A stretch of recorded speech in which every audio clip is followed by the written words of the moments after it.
Hello everyone, let's wait a few more minutes until others join us and then we'll start.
Okay, I guess we can start. So hello everyone, today we're going to continue with the previous presentation about the basics in C#, general basics in programming. So we'll continue with that presentation. Also, I can see that you're making the groups, so um, you are joining the groups. That's really nice. So you have you have the communication with each other.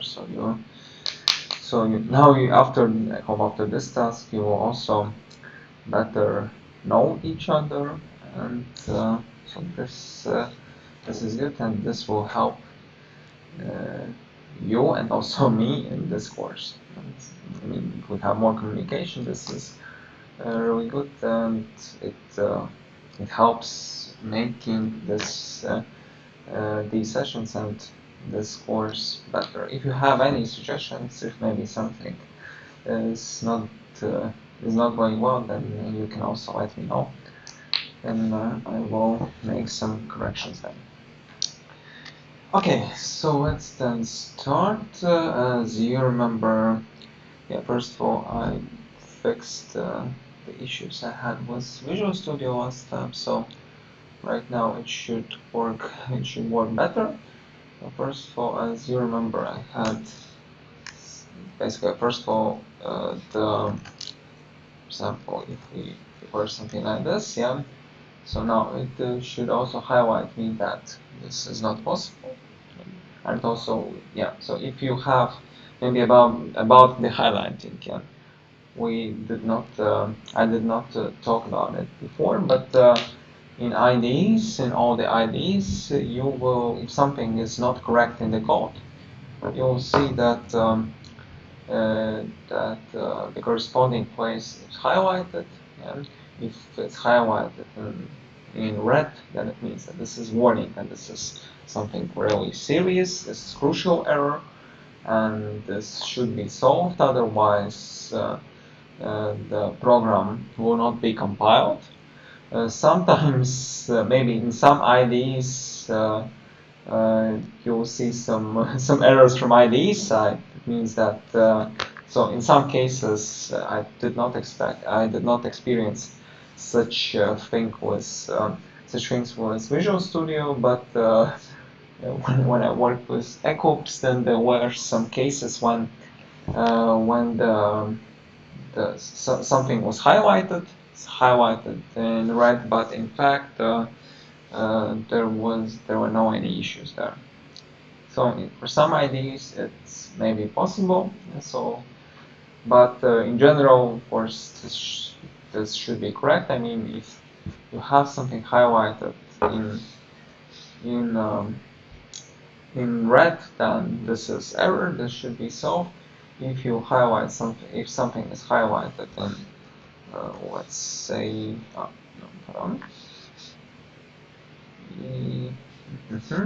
If something is highlighted in yellow, not in this case, sometimes if the variable is not used, then it will highlight it in some IDs will highlight it in yellow if there are some warnings, but If something is highlighted in yellow, then it means that this is the warning. This is not crucial. The program will be compiled. The program will be executable, but something may be wrong. And yeah, so if you have the error in your program, then you can just simply, as you may already understand, you can navigate using your cursor to this place, and the IDE will show you what's the problem. Yeah, and in this case, actually, it does not really understand what you meant here, because yeah, actually, double, that's the keyword, and keywords cannot be used as the variable names. Yeah, also keyword if it can be used. Also keyword else can be used as well. None of the keywords can be used as the variable names. And yeah, so last time we finished with the on the keywords topic. Topic. Yeah, so keywords, as I said last time, this is the crucial part, not the crucial, but the main part of any programming language. And so this basically from in theory, we can say that this is from what the language is built. So the meaning of keywords can be different, and they are also used in many different places, in many different contexts in the code. And yeah, the key thing is that if you use the keyword, then it should be in context of something. It cannot be that we just simply use it randomly somewhere. It should be placed according to its usage. And as I said, also the key thing is that you cannot create the names the same as the keyword. Yeah, so it cannot be the name of the variable, name of the class, and so on and so on. Yeah. So if you searching for the name for your variable, for example, then you cannot select it from the keyword list. Yeah.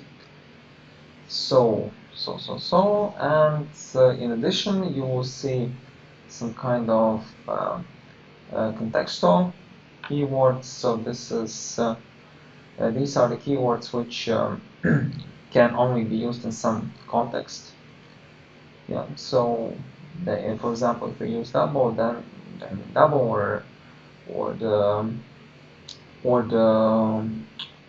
basically any data type, for example, then we can use them separately from other statements. Yeah. For example, if it's again data type or some kind of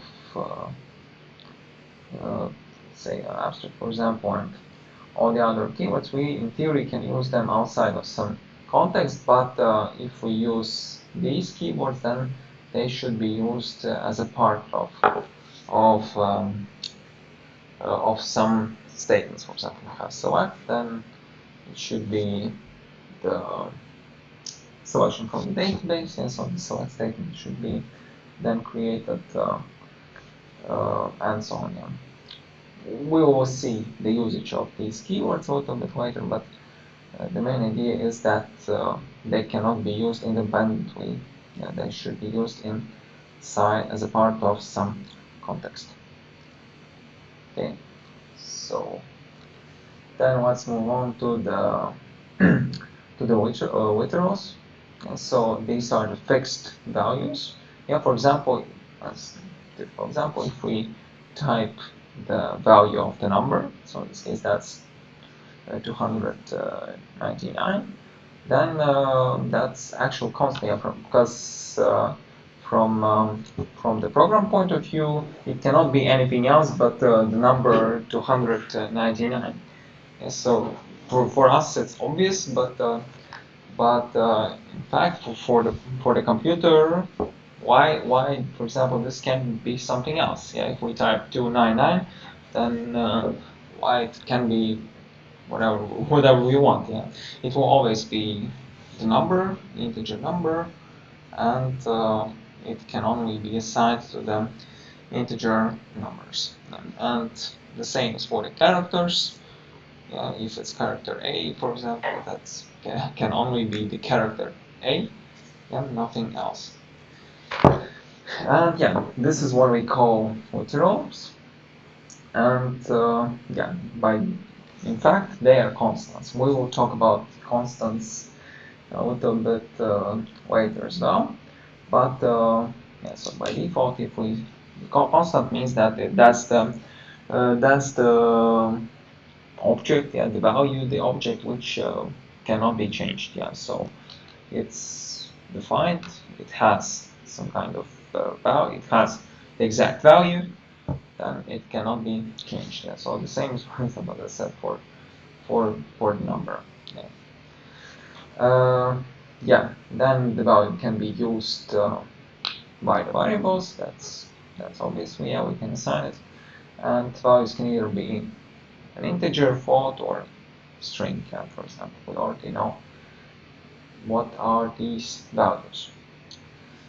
Yeah, yeah, that's really interesting thing. Maybe let's copy this code. Here. That's the program. Okay, I guess we can maybe type. Or maybe let's create a new one. Create program 2. Or in this case, maybe let's call it literals.cs.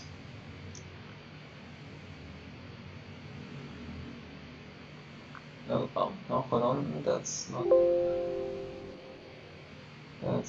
the file. Yeah, it's the file. I accidentally created it as the folder, I guess. So let's call it as literals.cs.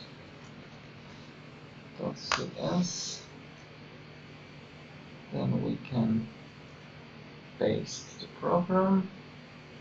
Then we should add the namespace. Let's add it. Namespace. Let it be. Yes, we can use the same namespace we used here. Usually we use the namespace the same as the folder name, or just kind of context. So in this case, I will use. So usually inside the same folder we will have the same name space. So I create a namespace here, and I close it after that. Yeah, and also let's maybe change the class name. So this will be literals. And okay, yeah, the ID shows me the compilation error. Actually, it can be assigned. Maybe let's check. So let's try to compile. Yeah, okay, the compilation errors, maybe for the binary we will not then use it, but for the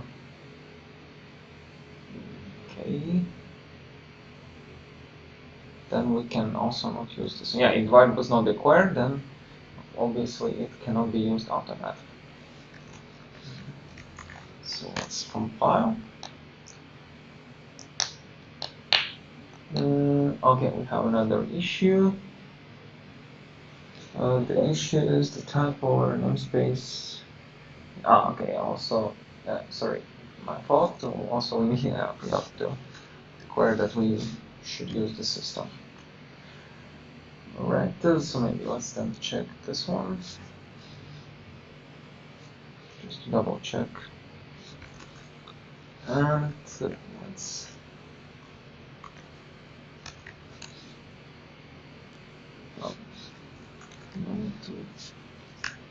.cs and try. Oh yeah, again this one. Okay, then for binaries maybe we'll not take them.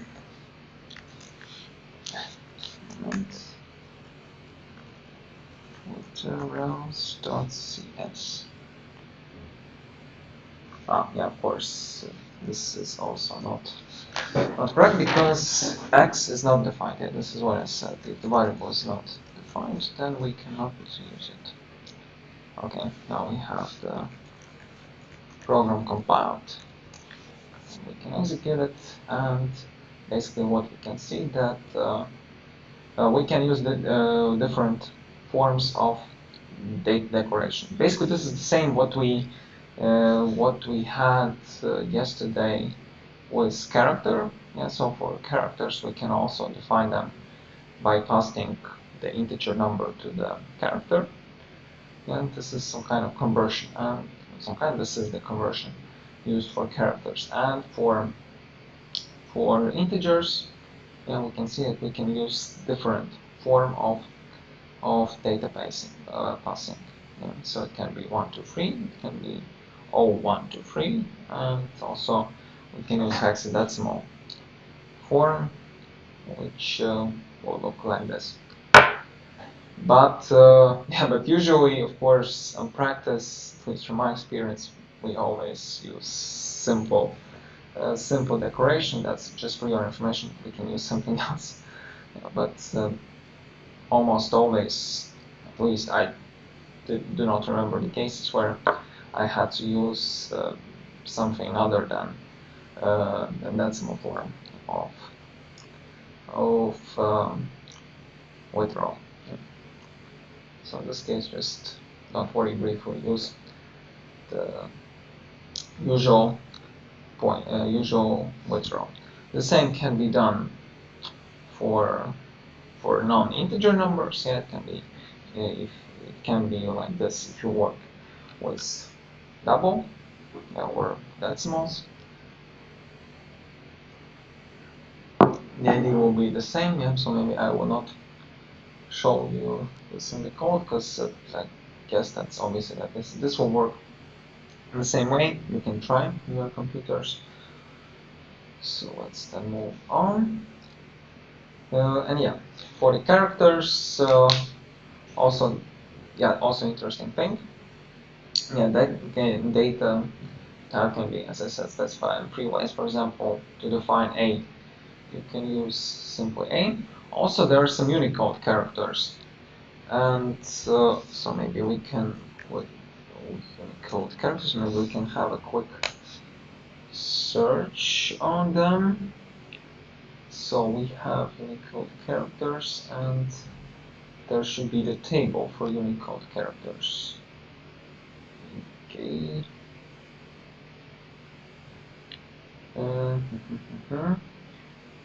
Maybe just to be sure, we can add also C#, and also can maybe use table. Actually, we can use any table. It doesn't matter if it's C# or any other one, which was maybe maybe try this one. Yeah, so popular now. So let me then copy it here. Then the format should be like this. And so just stick to this format. It should be /u and then the character, and I hope this will work. Let's try. So I will declare the character. So that will be char. It's a special symbol. And let's print it out and see how does it look like. Actually, we can, yeah, if you already declared system, then you can use system. You can skip using system, it doesn't matter in this case. Since already the namespace is used, it actually means that if we use system here, it simply means that it already includes all the elements from system system class, and then you can actually just keep using it. But it's up to you. You can keep using it. This will be the same. Yeah. So you'll just use the thing that is already included. Let's try see how the special symbol will look like.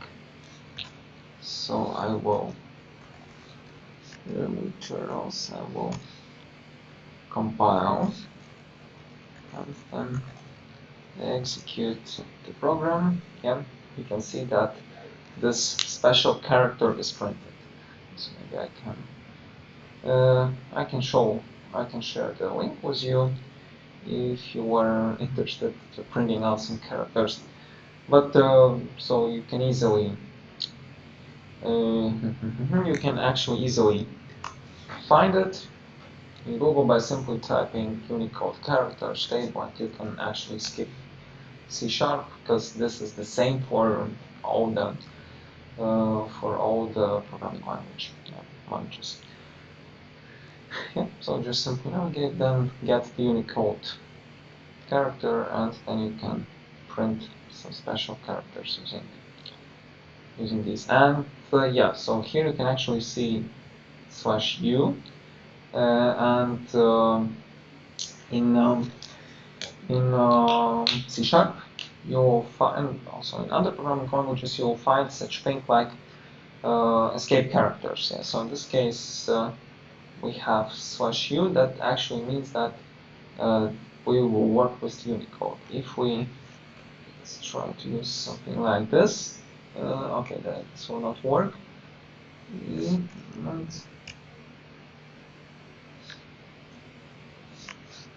hold on. Okay, maybe not about this case, but sometimes we'll use /something to escape the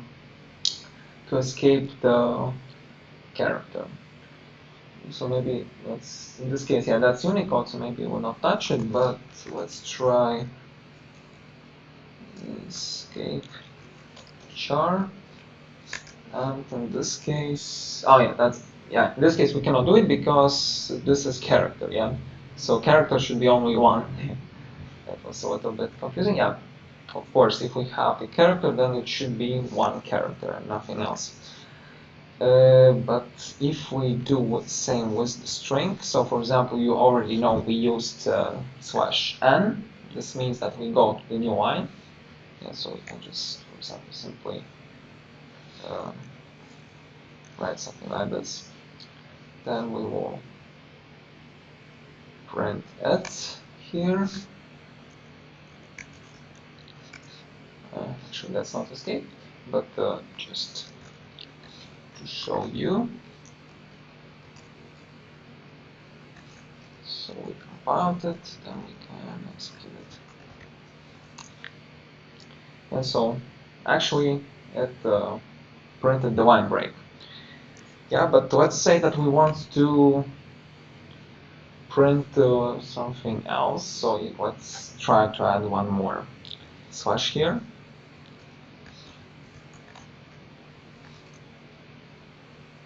And let's see what do we have now. Yeah, now we can see that that actually we do not go to the next line because this is used as escape character. Also, let's say that you want to add quotation mark. Of course, if you simply add it this way, this will not work because it means that, yeah, for the texts, again, as you know, as I said, we have the start of the text marked as double quotation mark and the end of the text. Yeah. But let's say that we want to include the quotation mark inside our text. So what should we do in this case? In this case, we can again use the escape character. So that will be the / sign, and then we will wait. Okay. Then we will do the same here, and we'll see that now also the quotation mark is printed. And so that's short about the escape characters. Yes, so sometimes if you can use / as the escape character.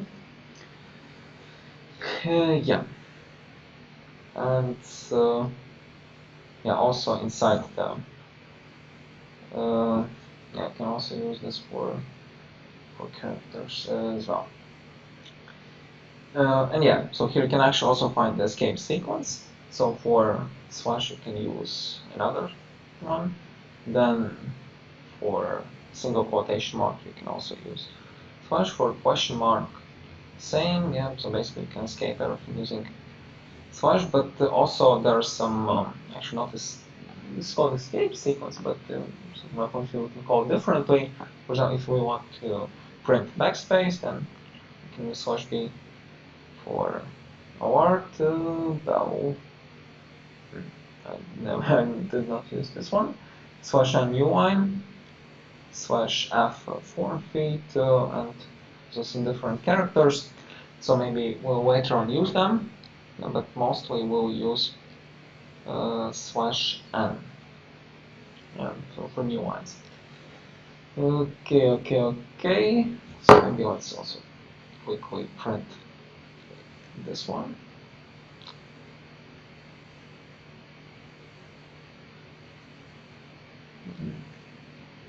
It should not be anything special, but just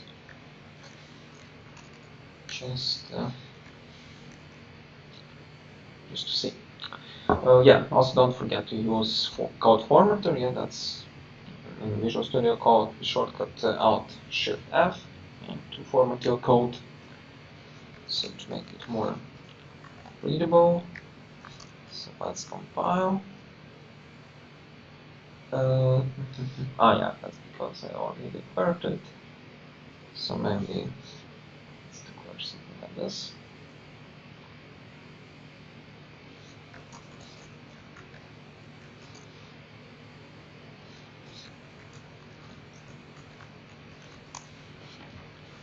Yeah, so what we can see that that a character is printed here. Yeah, then also we can write a character using Unicode representation. That's also possible. And yeah, so then we can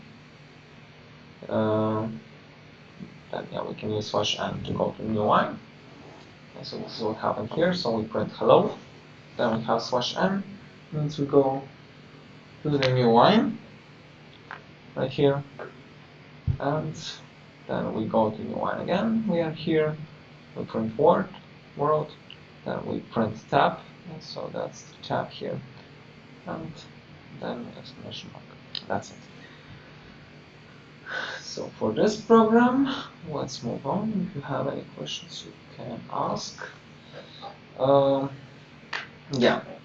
So for literals which are enclosed in double quotes, or start with at double quotation mark, they are known as string literals. Let's take a look on this example. What do we have here? And let's see what will be printed here. Okay, so let's compile the code.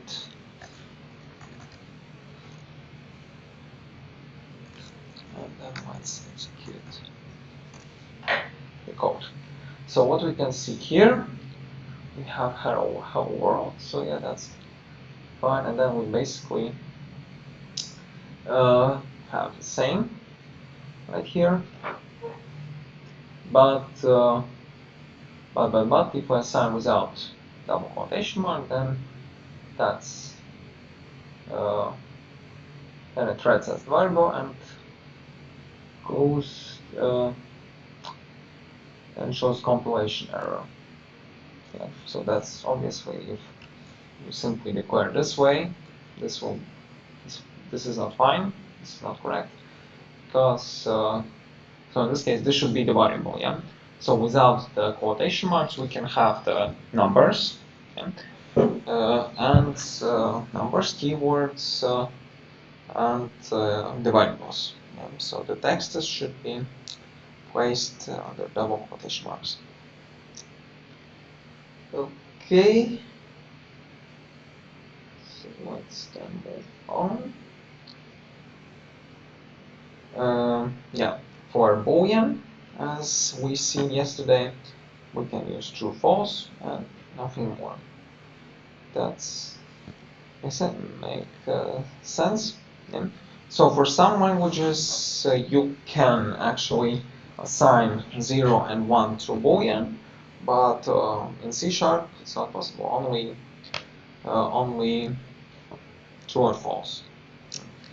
We will use booleans a little bit later, and we will see the actual usage of them and how they're used. But so as an example, I said using the booleans you can actually express if something is true or false. Yeah, simple. So the simple would be that today is Wednesday, that's true. Today is Tuesday, that's false. Yeah. And we have this result somewhere placed and used in some way. Okay, so this is it for the basics. Do you have any questions? The practical task on this will be a little bit later when we actually have multiple topics, and after that we will have the practical assignments on them. Because at this point we have actually just only the data declaration, and at this point actually cannot really implement some kind of meaningful tasks, and that's why we will cover some theoretical topics in addition to this topic, and after that we can move with some interesting exercises. Okay. So do you have any questions?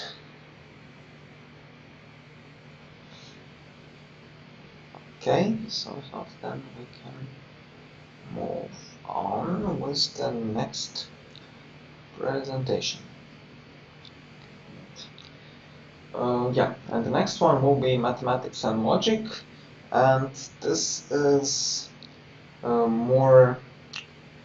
This is getting more, I would say, closer to programming, because as I mentioned already yesterday, in programming we use logics, and the logics is the key part of programming, and maybe the most important part to actually build the meaningful algorithms, to provide the path, what should be done if something will later on use if statements, the branching, so things that we should go on by one path or use another path. Yeah, so if something is done, then we should do that. If something is not done, we should do another thing. And so this is why the logic is needed in programming. But yeah, let's see what the logics are and how they are used. So first of all, yeah, actually, so if we talk about logics, then first of all, what we should understand, and what I said is about booleans. Yeah, so if yesterday you asked why we actually need booleans and what do they mean, what do they mean, and how do we actually use them. So in this topic, and when we work with the expressions, when we work with the logical expressions, then we should understand the actual meaning of what Boolean values are. In fact, Boolean variables are. In fact, so again, as I said, only they can. So these are basically the variables, the Boolean's data type, and the variables typed as Booleans. Then, for them, the significant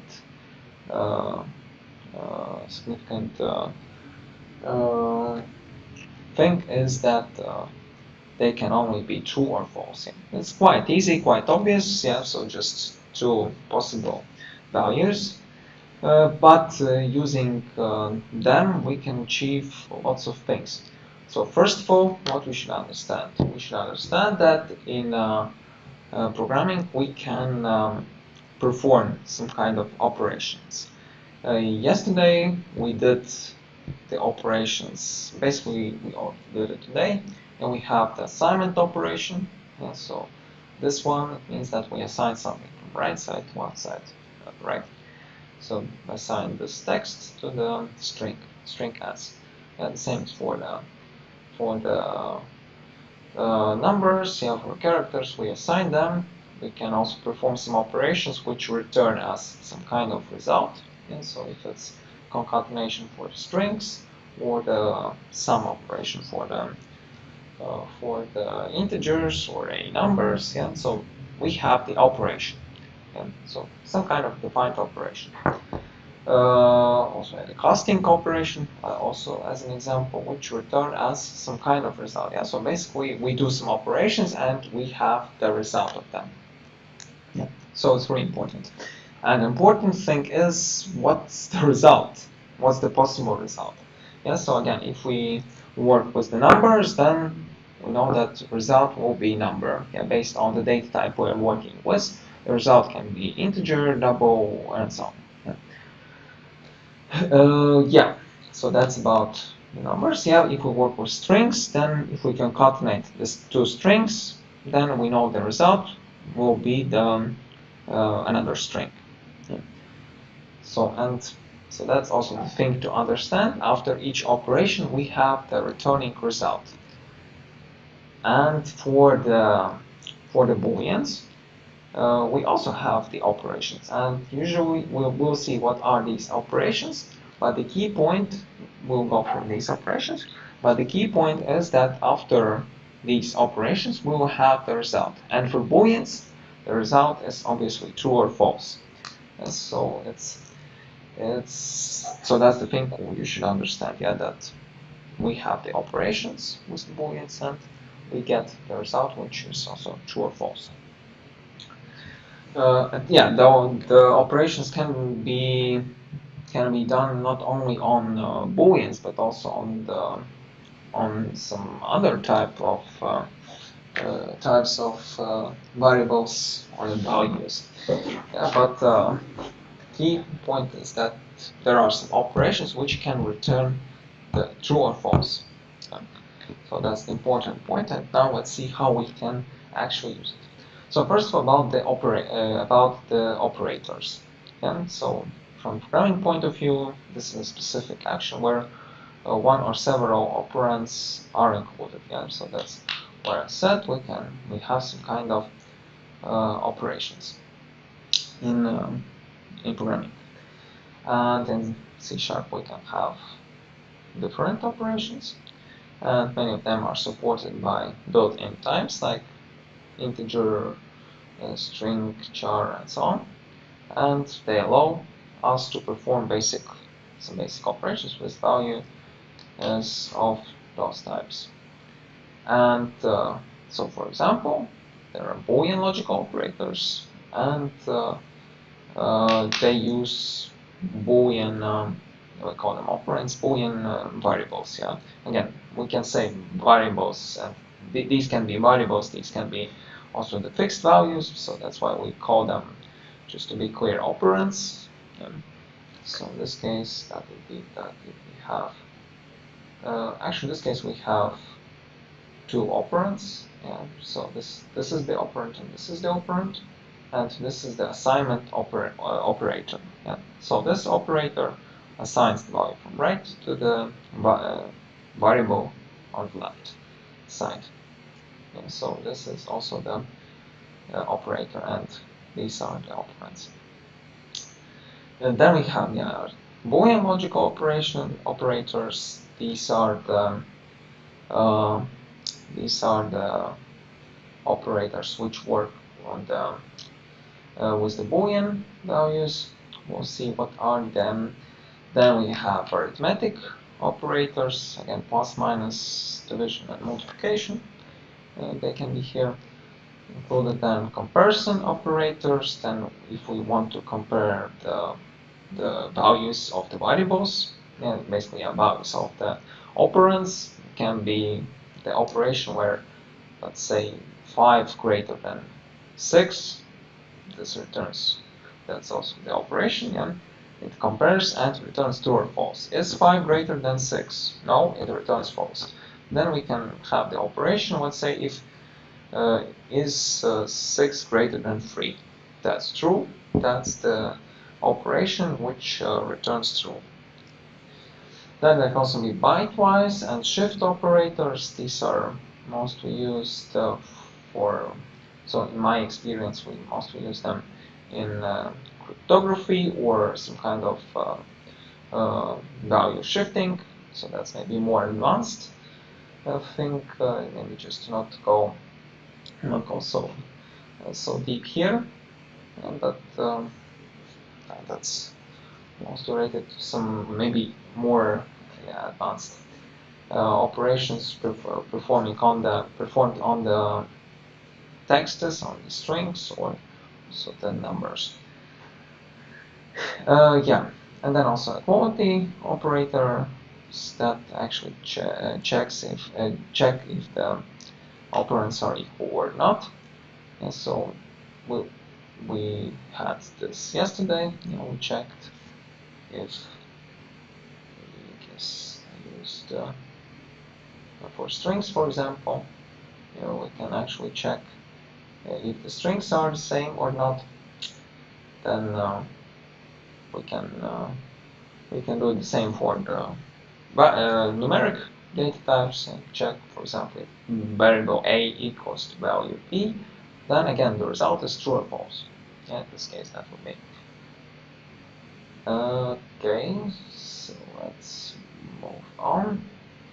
And yeah, in fact, you can also overload those operators that specify the operating behavior for the operands for using to find time, but about the overloading we will talk maybe a little bit later. Yeah, and for example, let's take a look at some operators. For example, we have operator plus plus. What does it mean? It means that we have the, actually in this case that would be the same as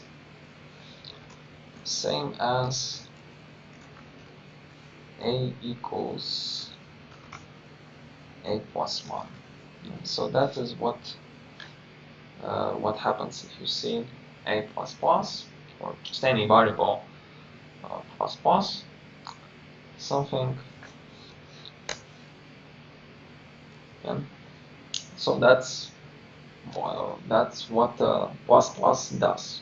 Just simply adds 1 to the current value of the variable. Yeah. Then there's assignment operator, which is equal sign. So in this case, we assign the value from a to the variable b. So that's clear. And yeah, then we can also use multiple operands as well. So there's if else we have not talked about. We did not talk about if else, but so that's the example. Like we defined in this case so what happens here, we declare the variable result, and then we assign some kind of value from right side.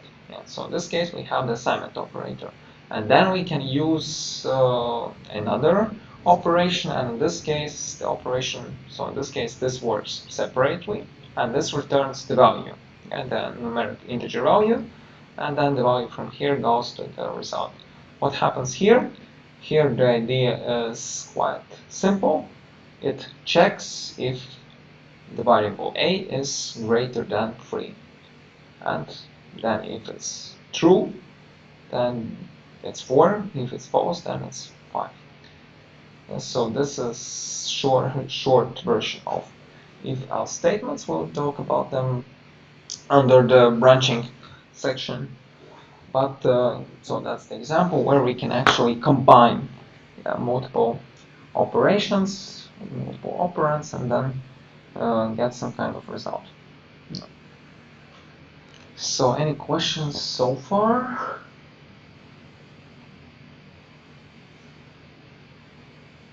Okay. And if not, we can move on. I hope it's clear. If something is not clear, then please let me know. And now we can go to logical operators, and in this case the operators look like this. And what do they mean? Actually, in So since these are used in logical operations, then it means that inside where these are used, inside the places these operators are used, then at the end there will be the at the end the operation will return true or false. So what does it mean? This one means and. Yeah, and how basically this can be used. So for example, we have the expression today is Wednesday and today is July. Is it true? Yes, it's true. Then the result of the expression will be true. If I have something like this, today is Wednesday and today is December, then this is false because the first part is true, yeah, but the second part is false, yeah, because today is not December. That's why the expression is false. Yeah, so we basically combine two or more parts, and then we see if it's true or false. But if we have and, then it means that the left side and the right side of this expression should be true. Yeah.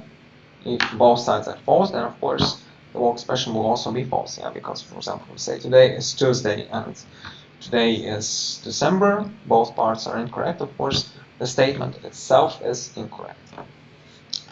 Right? So then we have or. Yeah. So if we have, if you see these two symbols, it means or. How does this work? So again, easy example would be today is Wednesday or today is December. In this case, it returns true because one of two parts is true.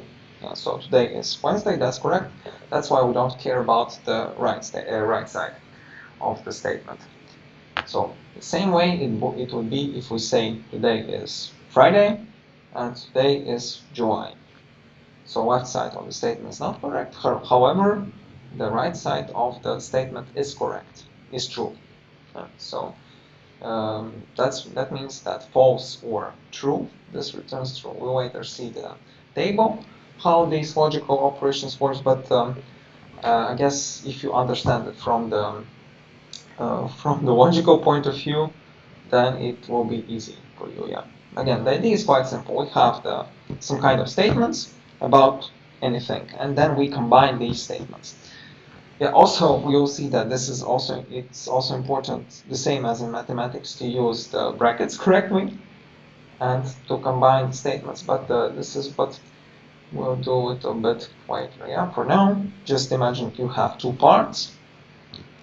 So two statements, which can be true or false, and that if both are correct, and we use and in between them, then it's true. If one of them or both are incorrect, then of course that's false. Yeah, for or, only one of them should be correct. Yeah. So for example, if we say today is Friday and today is December, or today is December, both are incorrect, both are false, then the result will obviously be false. Yeah, so yeah, thanks Elena. You will see this table a little bit later. Yeah, so here is actually a table, but yeah, Elena, this is a good example. This is how the table looks like. Yeah, but so the good point would be if you understand it conceptually.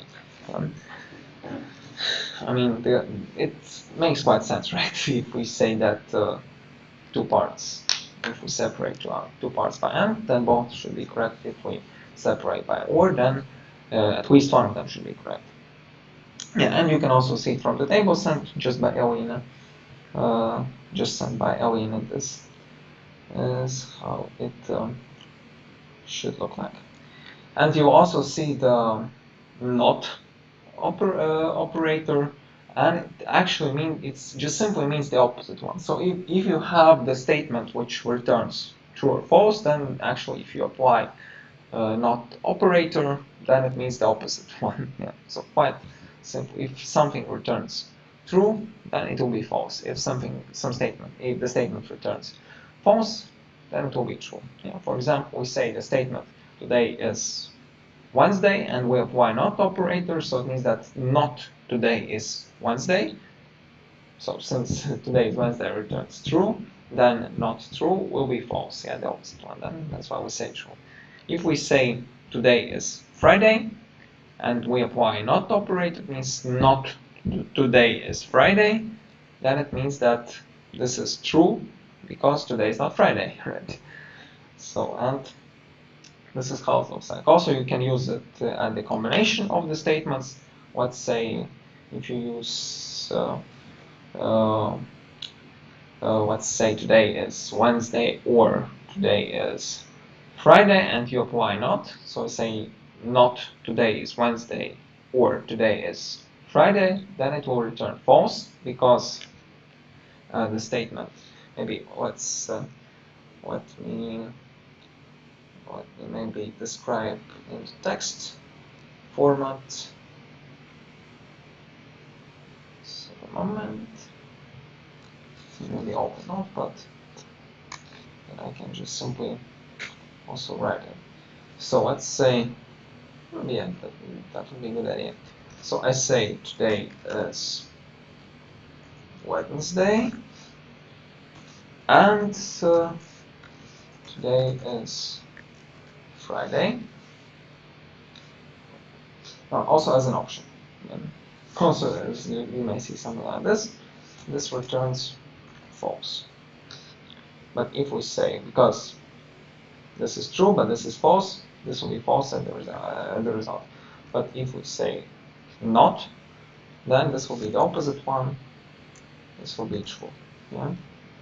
Because this returns false, of course. If not false, then it's true. Yeah. So also it can be applied this way, and then it will also be true, because today is Wednesday, that's true, and today is not Friday, that's also true. So you will receive, so this will be true as the result.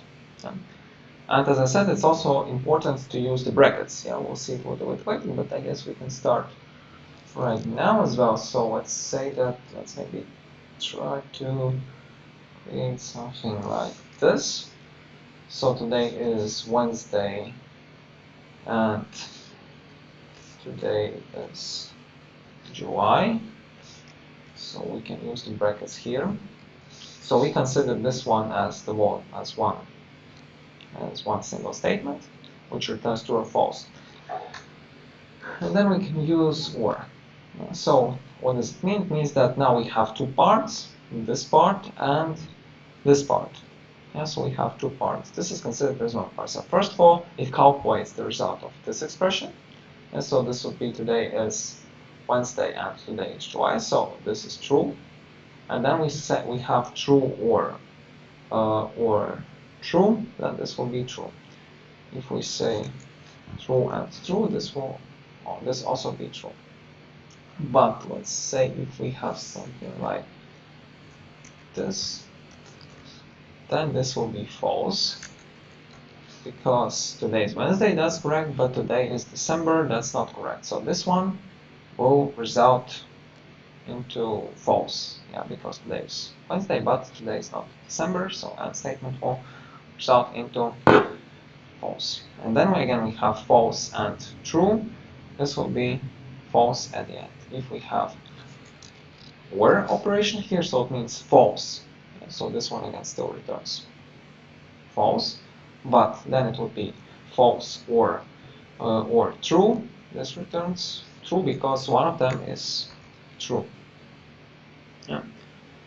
Then so and if you use and, yeah, so this would be false. But if you use not here, so it means that again this one returns false.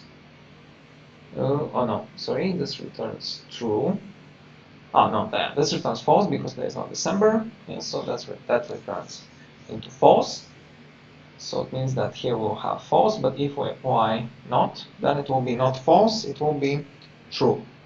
Right? So in this case we'll have not false, which results into true. So at the end here we'll have true, and here we will have true as well. Yeah, so we have true and true. This results in true.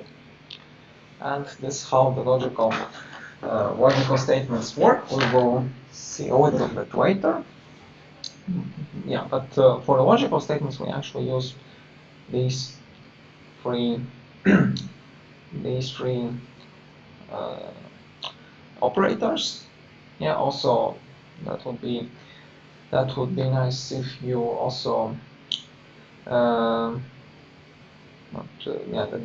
I guess in future you'll face I think you'll face MySQL at some point of your work experience, and then again, as I showed you yesterday, for database queries using SQL, you'll also see such operators, yeah, but yeah, they will look differently, yeah. So this is actually used in all the programming languages and also on the database level as well to create some queries there. Then arithmetic operators, they're quite straightforward: plus, minus, multiplication, division, and modulo. So for modulo, in fact, yeah, in programming in mathematics maybe it's not so frequently used, but in programming this is quite important operator, especially if you work with the data.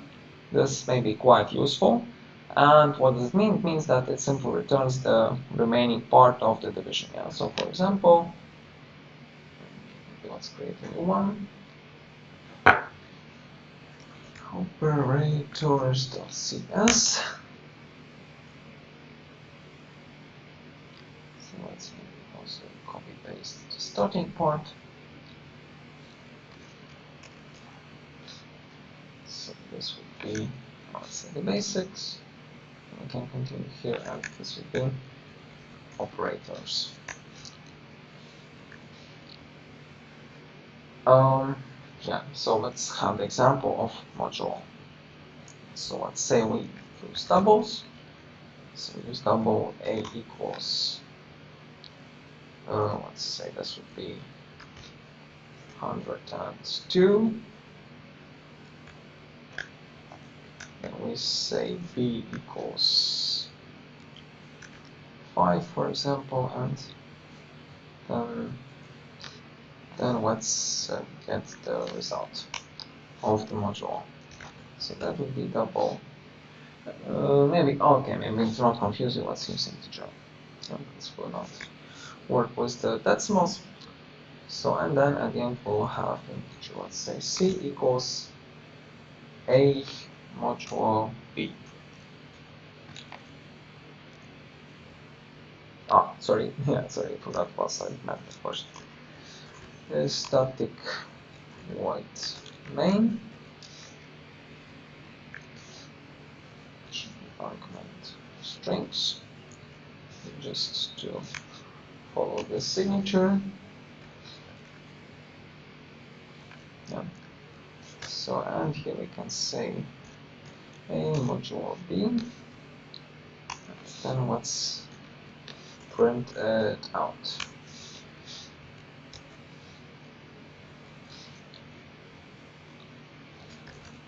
So that's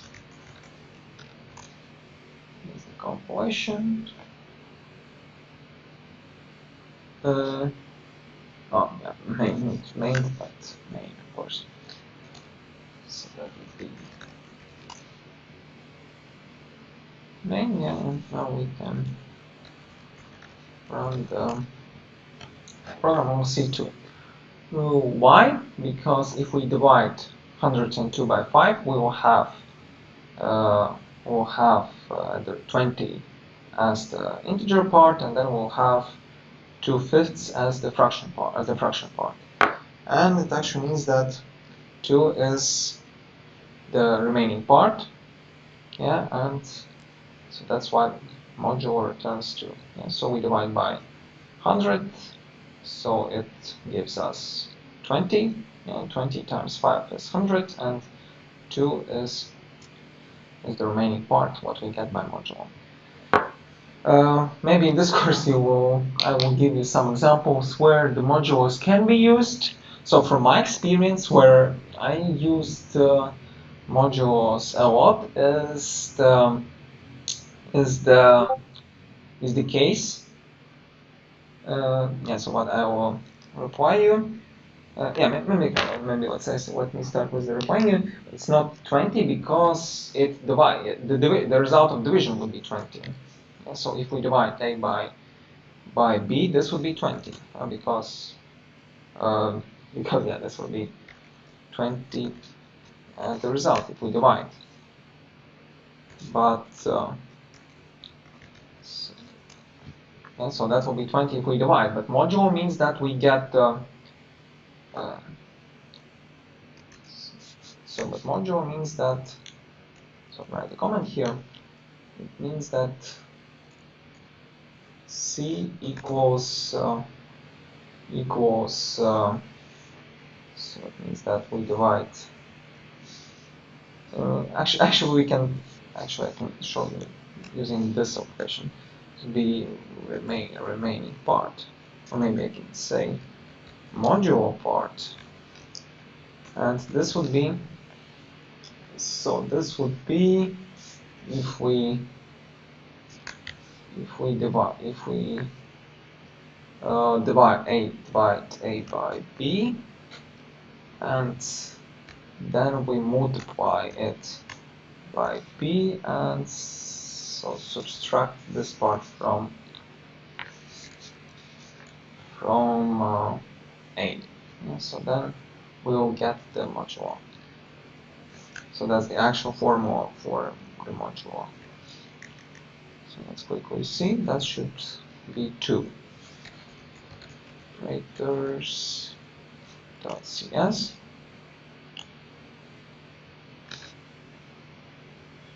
Oh, it's never used. Oh, sorry, yeah.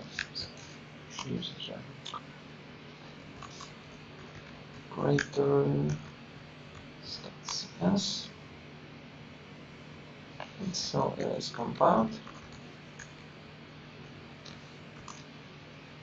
And now it should be 2. Yeah, so basically modulo, so that's the same as A modulo B.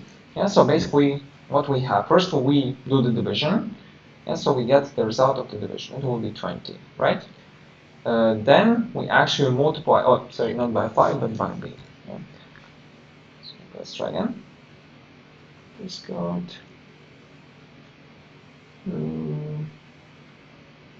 Table. Okay, and let's compile it again, and now it should be the same.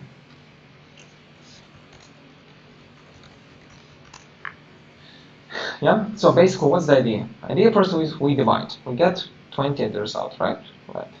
Then what happens? We multiply it by what we divide, so we get 100 at the result, yeah. So this would be 202 minus 20 times 5. Yeah, so this would be 2 at the result. Yeah, so that's just the remaining part of the division. Yeah, so we get the integer part, and then we get the remaining part. Yeah, the remaining part would be 2 when we divide by 5. When we divide 100, 2 by 5. But the integer part is 20. Yeah, so using modulo, we are only interested in the remaining part. And where this can be very useful. From my experience, this may be useful if you work with the data. And what the modulo gives you, it gives you, so if you do the calculations, you may be sure that you have the range at the result. So if we use the modulo, just any number, any integer number, let's say we use modulo 5. Yeah, so let's say any number, modulo 5. What does it mean? It means that at the result, you may have 0, 1, 2, 3, and 4. You cannot get anything else. Yeah, you can have the limited number of the of the numbers which can be which you can achieve at the result, right? And yeah, so I guess that's clear. So you can think a little bit about it. Yeah. So and this can be useful if you want to split something into the groups. Yeah. So just as simple example, let's say you have 100 random numbers, just any integer numbers, 100, it can be any integer numbers. And so you have the task to split them into randomly. Not randomly, but to split them using some, not randomly. Yeah, that's really important. Not randomly, but split them into 5 groups. Yeah. So using some kind of algorithm. And the easiest way would be that, so you don't know any properties of these numbers, but you just simply need to split them into 5 groups. And as an option would be that you divide each number by 5, and then you have 0, 1 split by 5. You just use modulo 5, and then you can get the result for any integer number: 0, 1, 2, 3, and 4. Yeah, so this is the way how you can split. So then you say if the result is 1, then it goes to the group 1. If the result is 0, it goes to group 0, and so on. Okay? So this may be the one of the usages for modulo.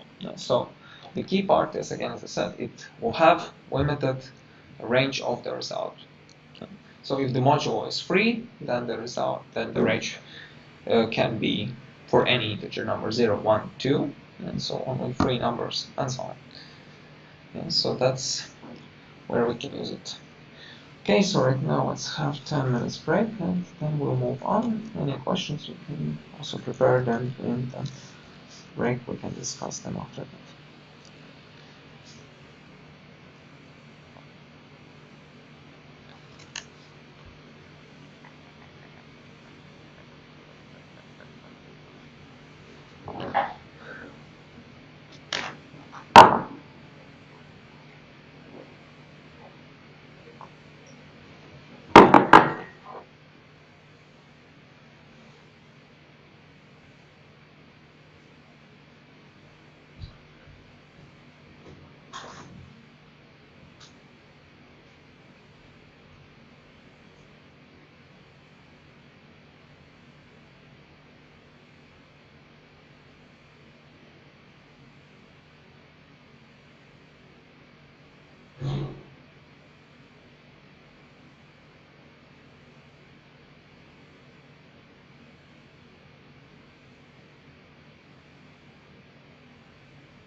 Okay, so let's move on. So that was about module. I hope you got the idea of it. Yeah, also I promised you last time, maybe right now I will do it. I will share this folder with you. So I will basically, I guess I will do all the main coding during sessions here under this folder, basic examples. So I will then create it as the Git repository and then share it with you. So then let's maybe do it. So this is the folder. So I can initialize Git repository from here. Local Git repository. Hit it. Then we go to the GitHub. Then I can create the repository here.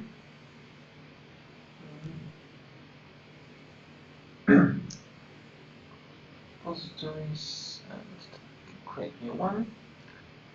So this would be session examples. I haven't like this. Yeah, this will be public, so it will be available for you. Right, then let's create the repository, and now we have the link to it. So that will be git remote add, git remote add, and yeah, origin, and then path to origin. So that will be here.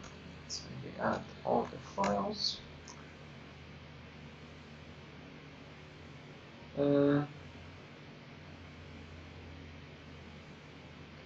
That's fine, yeah, because there will be another repository. For us, this is not maybe really important. So then let's commit. Change that will be commit. And then let's push changes. Push the code. I need to log in. So then I'll do it.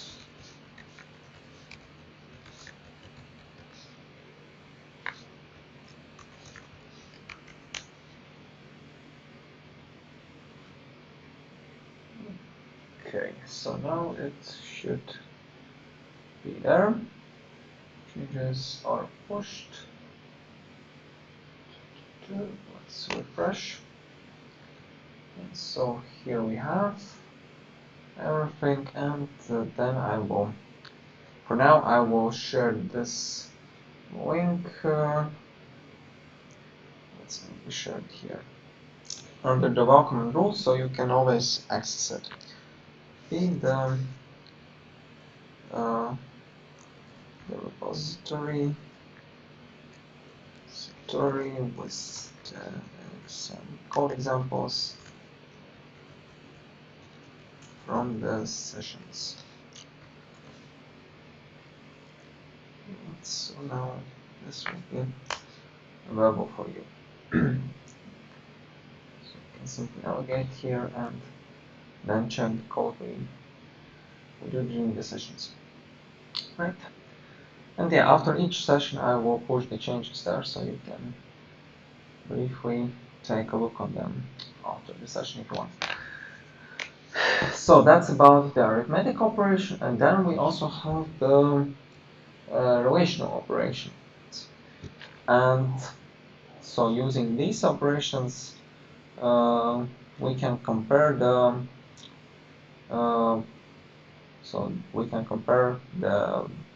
variables, the values for different variables. And yeah, so these operations look quite straightforward. So maybe let's maybe just quickly print them all and see how they work. So let's say that we can print the results of, let's say, A is less than B. So let's copy paste these commands, then I can just simply quickly execute them. Comments.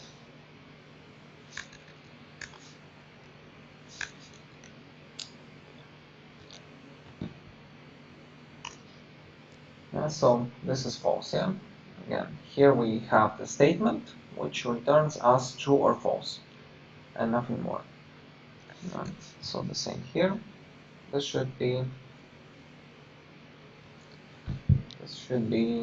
true in this case. Yeah? Actually, the first trick you may already notice, if we use not operator here, then this will be the same if we use, so in this case, hold on. Okay. So this is the same as A greater than B. So this will be equivalent statements if we use this. If we do this operation, then it's the same as if we do not this one. So use not this one. Here. So sometimes we may have equivalent statements, and then they will work the same way. Alright. So, and yeah, also we can use this statement, which means that A is less or same as B. And so if A is equals to B, then the result will be true as well. So just like in mathematics, we have the comparison operator, which compares if it's less than something, then we can also have the operator which compares if it's less or equals to some value. This is what we see here. And yeah, the same in opposite direction, and if we have double equal sign, then it means that if it equals. So if 5 equals 5, that's true. 3 equals 3, that's true. 3 equals 5, that's false. Just a simple operation, and not equals is the same but the opposite one. Yeah, if 5 not equals 5, that's true, that's false. 5 not equals 3, that's true, for example. And also with the strings, let's say if we compare two strings, then it will be, so maybe we can do the same with the strings. So let's check, say right line, text equals to text.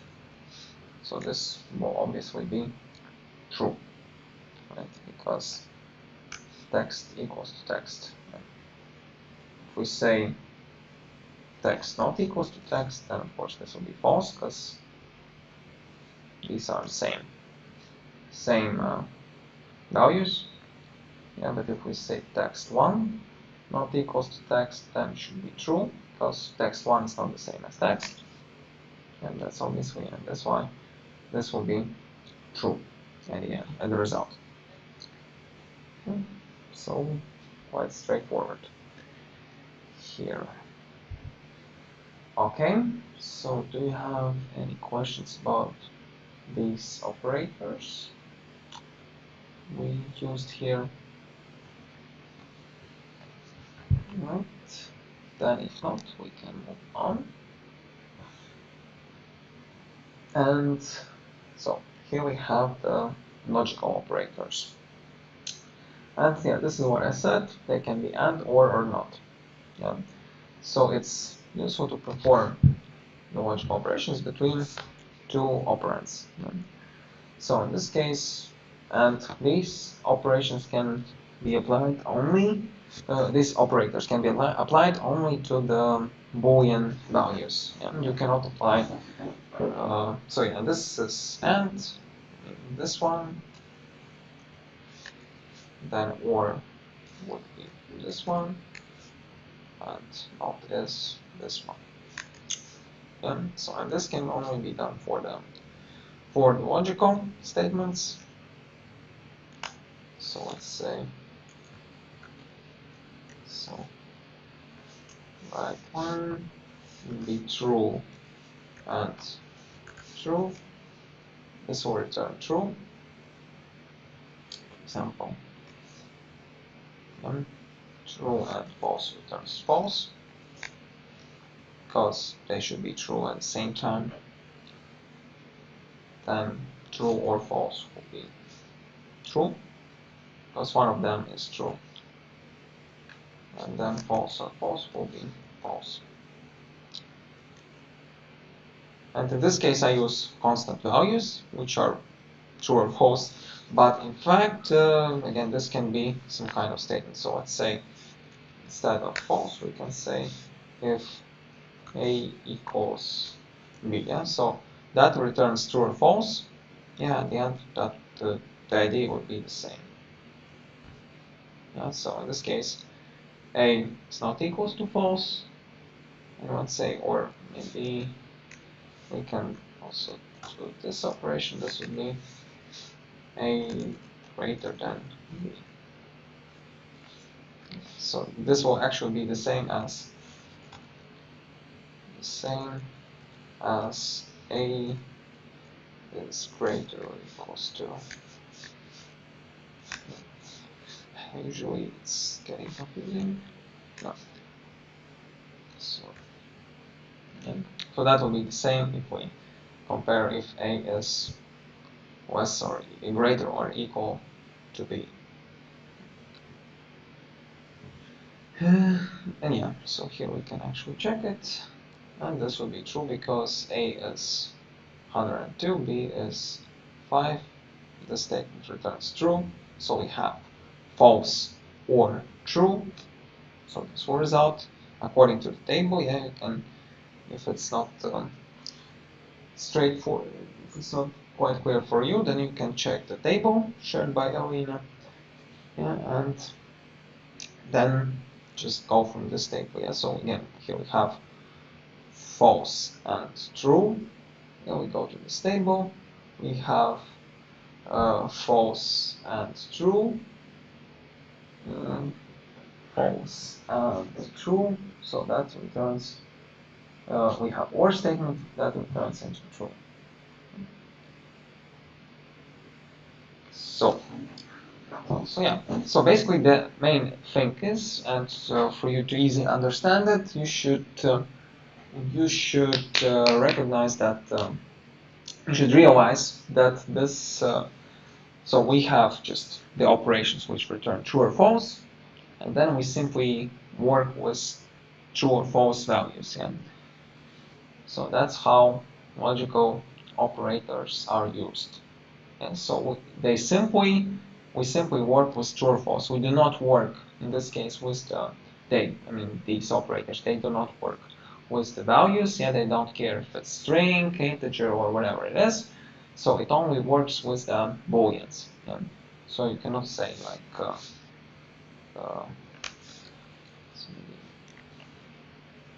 that's why we cannot say 4 or 5.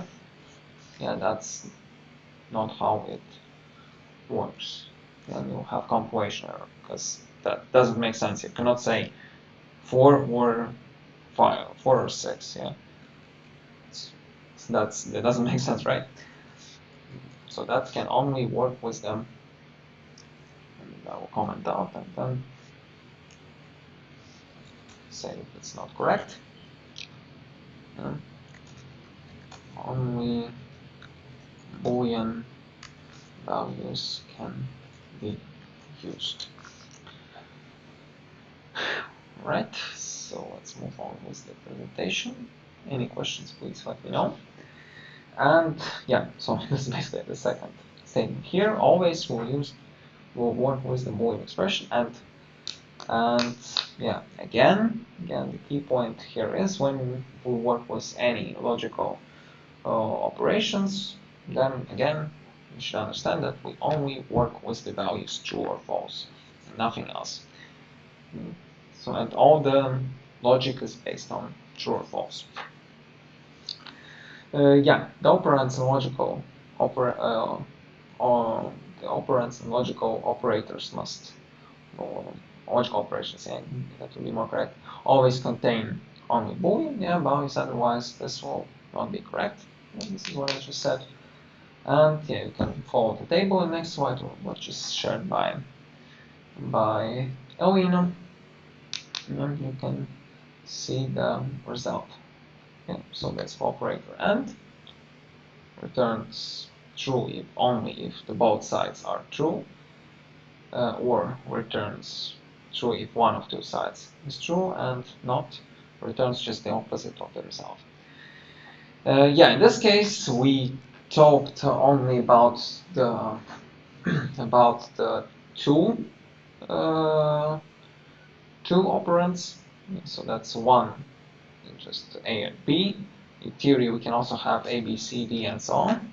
But in this case, to be more clear, we can just simply split them into different parts. Or, for example, we can say, we can actually, maybe let's go here. So we can say that today is Wednesday, and today is July, and today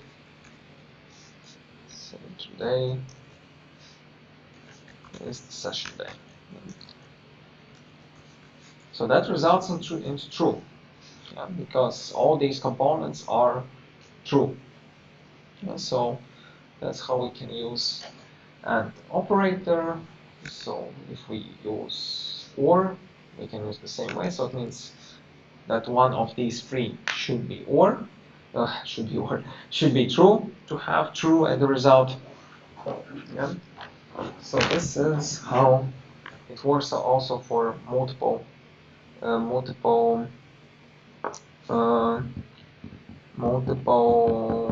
operands, multiple values. Just in case you want to mix them, like for OR, it's straightforward. You have one or another or another. If you use AND in between, then this may be a little bit confusing. Yeah, I will not talk about what are the rules here, and what's the result for this will be, I mean, no, in this case the result will be true because everything is true here, but just if you do something like this for the statements which are not so clear, then this may be a little bit incorrect and confusing in some cases.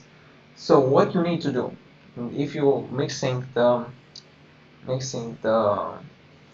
operators, so you just simply use the brackets. Yeah, so you can use the brackets, and then you have two parts only in this case. Yeah, you can say that you have this one, true or false, or this one as the whole part, true or false. Yeah, what happens inside, so that it returns also true or false. Then you just simply work with two parts. Yeah, because otherwise, if you don't use the brackets, there will be a result. But to be honest, also for me, it's always not so clear what the result will be, how the logic works in such way. So to be more clear, to make it correct, yeah, you should use the brackets in such cases to get exactly two parts, and then simply work with them according to the table. Right. So. Then move on, yeah, so that's the table shown by Elena. So these are the results. And also you can take a look on the results from the set theory point of view. And yeah, so that's a little bit about set theory, and here we have yeah, so that's how it would look like from the set theory. So if we have two parts, two statements, then this will look the following way. If we have or, it means that all the possible values from both sets are acceptable. If we have and, then it means only the intersection is acceptable for us. If this is exclusive or, then this is implemented this way, then it means that intersection is excluded. So it means that the part only which belong to the parts which belong to A and B, but they don't belong to the intersection.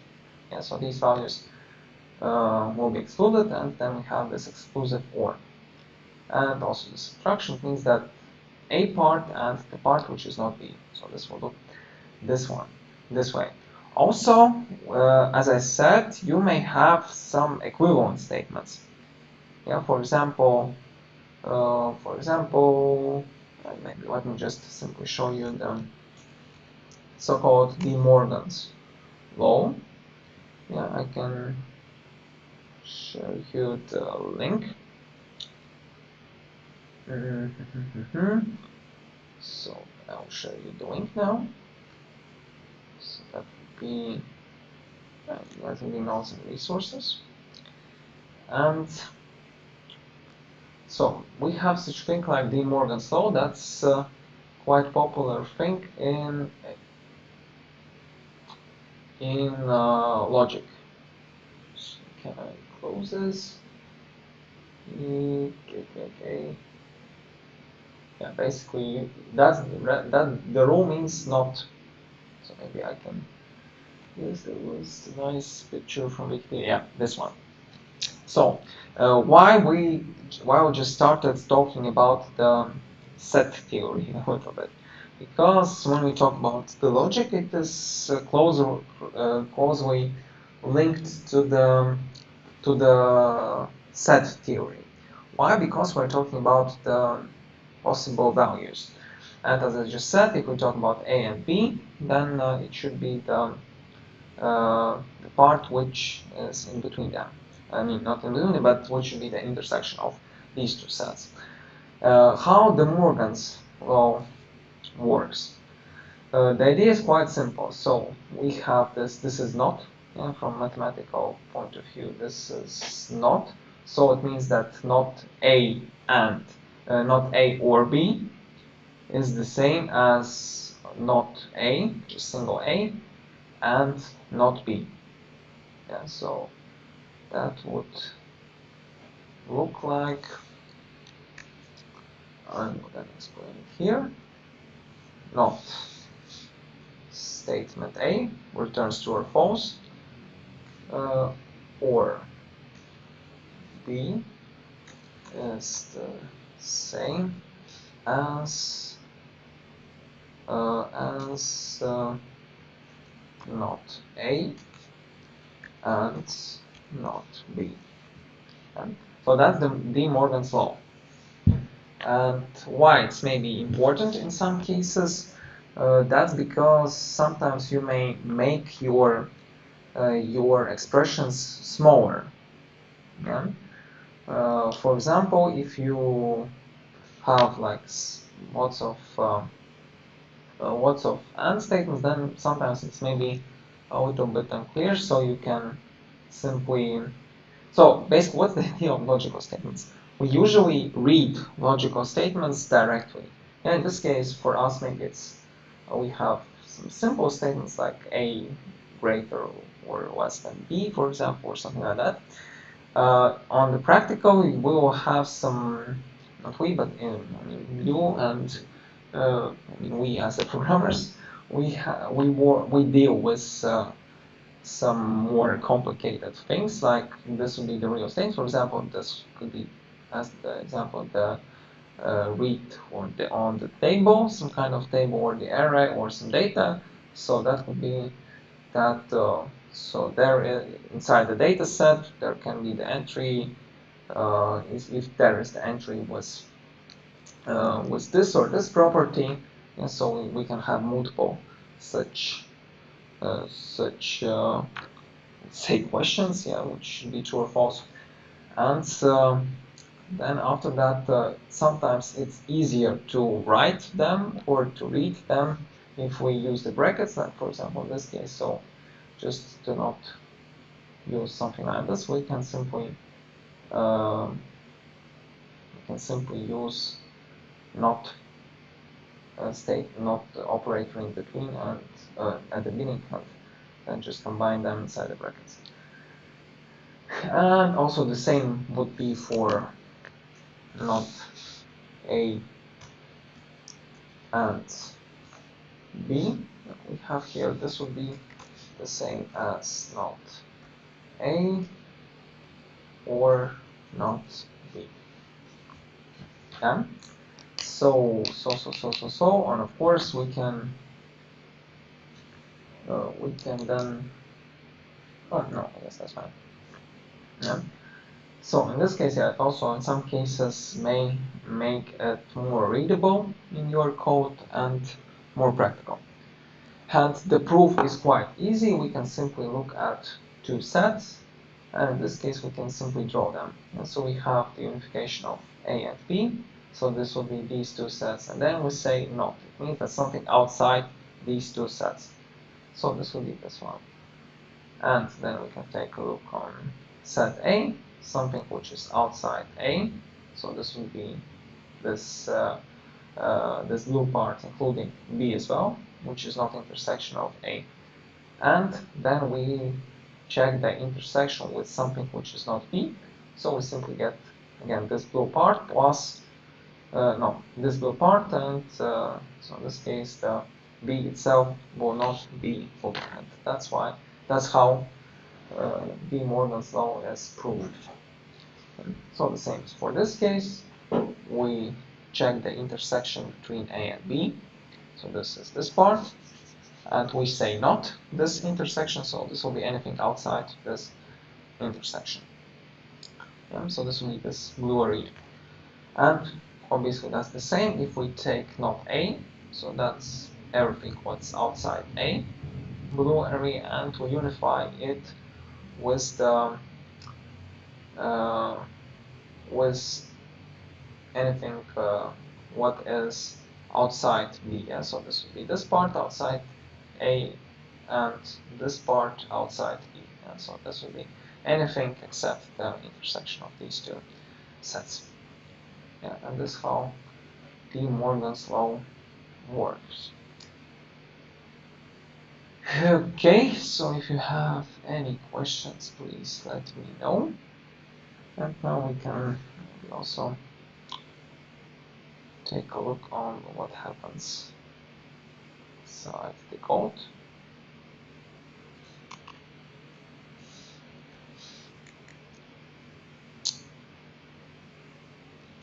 So let's compile, and then okay, yeah, we have, yeah, that's because A is already used. So let's maybe use something like this. Yeah, maybe from naming perspective, of course, I do not recommend you to. I mean, in the real assignments, yeah, when you have something to submit or to show to someone, then it's better to find the meaningful name for your variable. Yeah, that's why maybe A1, A2, and so on may not be the best. And on practice, I mean, when you work with the real environment, please do not use it. Yeah, so find the meaningful values, variable names, because yeah, from my experience, when I work with some code, and sometimes I see the code which has like variable 1, variable 2, variable 3, so these are the perfect names of the variable, and of course I cannot really understand what's the purpose of this particular variable. Yeah, and sometimes it makes even more confusion, because we have something like 3, 1, something like that will be 3, 1, 3, 2, and then there's the question, what's 3, 1, what's 3, 2, what's the difference between them? So it's maybe a little bit confusing, and that's why it's better to give meaningful names of the variables. Yeah, and okay, maybe after this presentation, I will also quickly show you the naming conventions used in C#, because this will also be important. This is also really important, but yeah, for now, let's compile the program again. I guess this will work now. And here we can see the result. Maybe just to make it, to distinguish these parts, to separate them, we can add some line breaks, for example, somewhere in the middle, and then compile the code again.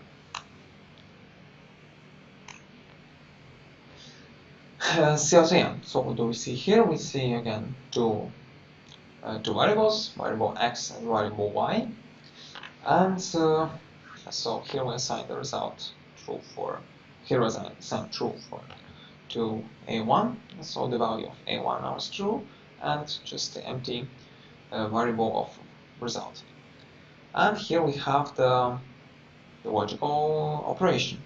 We check if, so that's AND operator, and it means that to have true at the result, we should have these two parts to be true. So what we see is 10 greater than 15, that's true, and is 10 less than, is 15 less than 10? Yeah, that's false. That's why we have false at the result. One more thing, yeah, one really interesting thing about the sequence of the operation. In this case, yeah, we have just two operands, and so these statements are not complicated, yeah, from programming perspective and from a calculation perspective. So such things can easily be done by the computer, by the machine. It's fast operation, but sometimes you may have some really heavy calculations. So for example, let's check something complicated. So let's say that we have the statement, the current statement, if the price of the, let's say maybe the price of oil is less than $75 per barrel, then yeah, just check if it's true or false. And yeah, for example, we have such statement: if oil price is less than $75 per barrel, and the uh, the price of euro is greater than 1.90 US dollars.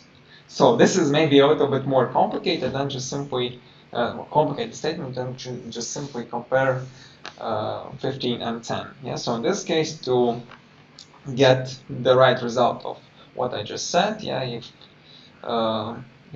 oil price is less than something and a euro price is greater than something, then what should be done by program? Program should search, and there should be some calculations done for searching some things, some operations to be done to get the recent prices for oil, for euro, and so on and so on. So this may take some time. This may be a little bit heavy operation because it should have some connections to the resource to actually get the recent values. So it's not as easy as just simply to compare. And why I'm giving this example? So sometimes it's maybe really important to understand actually which operation to execute first or second. So in this case, we would do the same here, and for us, this would be like the result will be the same. The result will obviously be the same because we use AND operation, and it just simply compares the values. So if we say so A and B is the same as if we check B or A. Yeah, so from the result point of view, there will be no difference. But what may be the point? The point, if we work with more heavy calculations, like again, as I said, oil price, check something, retrieve the result from somewhere, if it's the database or just a server or something else, then again, it's quite significant operation. And in this case, we, of course, the result will be like if we check the oil price and the price of euro, this will be the same if we check price of euro and the oil price. But, what's important here is which operation comes first. If we work on AND statement, so how does it work?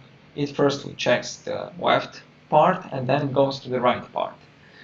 And basically how it works. If the left part is already false, and in this case that's not correct, so I will maybe go back to this option. Hold on. So go back to this option. And how will it work in this case? In this case, it will check for this and say if it's false, then it does not check the right side. Yeah, so that's an interesting thing. The right side will not be checked anymore if the left side is false. Yeah, so from programming perspective, that works this way. Yeah, that if the program is actually sure that the statement is already false, then it will not check for the further steps. And that's why if we have AND statement, then only the left side is checked. I mean, if it's false, then it does not check the right side. So that's an important point. And why I mentioned about the heavy calculations, like for example the oil prices or something which is more complex than just simply number comparison, is because if you have the heavy operations, then it also has the makes the impact on the performance. Yeah, because we will later on talk about when we write more complex code, then we will see that the performance questions are really important. And for logical operations, this may also be important. And like in this case, if we have two heavy operations which take some time from the performance point of view, then of course it will be more efficient. I mean, from the performance point of view, if the heavy operation is done, one heavy operation is done, then another heavy operation is not done, so the program will work faster. Yeah? Yeah, in this case, so the conclusion may be that you should you should think about such statements and maybe the heavy operations to be placed at first place. So maybe not heavy, but the heavy operations to be placed at the end. Yeah, because if the program already returns true at the beginning, then it will not execute heavy operations. Yeah, so that's just an example why this may be very important that the statement is not fully checked. Yeah. So, do you have any questions about the sequence? And yeah, of course, the result should be according to the table. So, do you have any questions about logical operations? Alright, so if not, then maybe let's have 10 minutes break now, and after the break we'll finish the presentation, and also I will show you the naming conventions used in C#. Okay. Let's have 10 minutes break now.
Okay, let's move on with the presentation. So this will be this one, and yeah. So now let's take a quick look on the arithmetic operations. Yeah, we already used plus. Of course, we can use minus. So that would be, yeah, minus, then multiplication, division, and modulo. And so simply we have two variables, which use actually two values. Yeah, and then using two values we can get the result. So basically logical operations and arithmetical operations, they have one thing in common. They both return the result. If for the logical operation the result is true or false, for the arithmetic operations the result is the number. Yeah. So basically that's the only difference. Yeah. Yeah, here you can see all the arithmetic operations used. For more mathematical operations we will take a look a little bit later. There's actually a math class which can be used.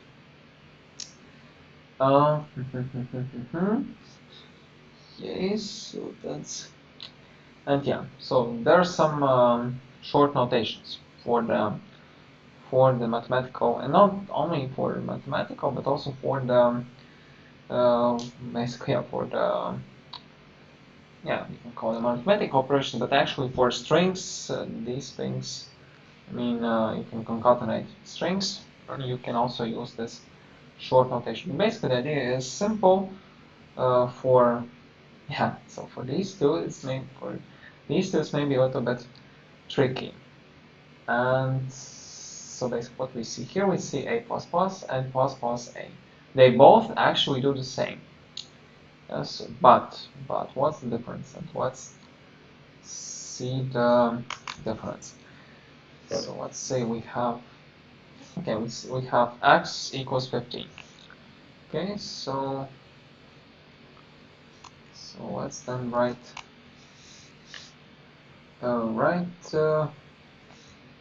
x plus plus, and then let's write x. So this thing, and let's also print one breaks. Yeah, this may be a little bit confusing, but here we actually concatenate the integer and the string. So the result, this will be the string. And actually, any printing result will be the string. So actually, then proceed this way. So code is compiled. Okay, sorry. Yeah, actually, we can do it this way. Okay, maybe I'll comment this one. So yeah, what we have x equals 15. So what does it mean? It means that firstly it printed out 15, and only after that, after the printing operation is done, it incremented the variable by 1. Okay? Then after that we get 16. If we do it, maybe let's do it this way. That would be plus plus. Maybe this looks a little bit confusing, but so in this case, what do we have? We have string, this is string, and we have integer. We can concatenate integer and string. At the end, we get string. And so in this case, this plus is used as the concatenation operator. And this is just a separate operator, which is used for the incrementing the variables, numeric variables. So let's see what do we have now. Let's compile and execute.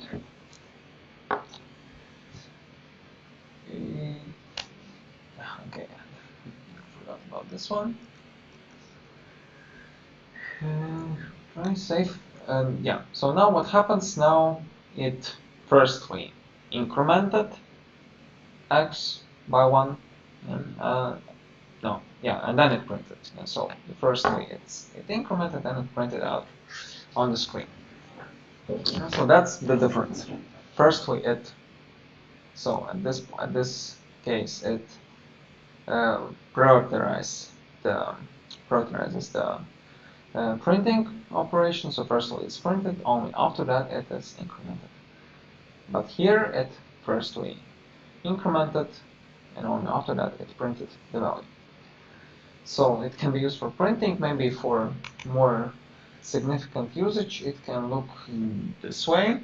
So for example, you have some mathematical operations. So let's say we have result equals, so the variable can be reused after that. You have to use it once, you can also reuse them after that. So this will look something like this. Let's say what do we have? We have a, well, we have y as well.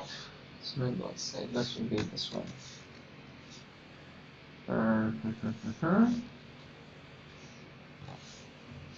Yeah. So for example, you say you want to divide y by x, maybe let's maybe multiply. And because we have division, we may have some decimals. This may not be clear, but yeah, like in this case, I say I want to multiply y by x and incremented by 2.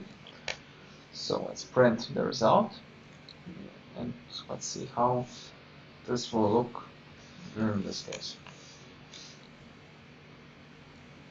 So let's compile and execute. We have one error. Oh, yeah, because x is boolean, sorry.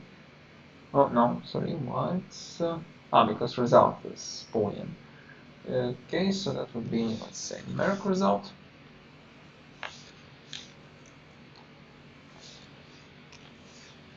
Right, so let's try again.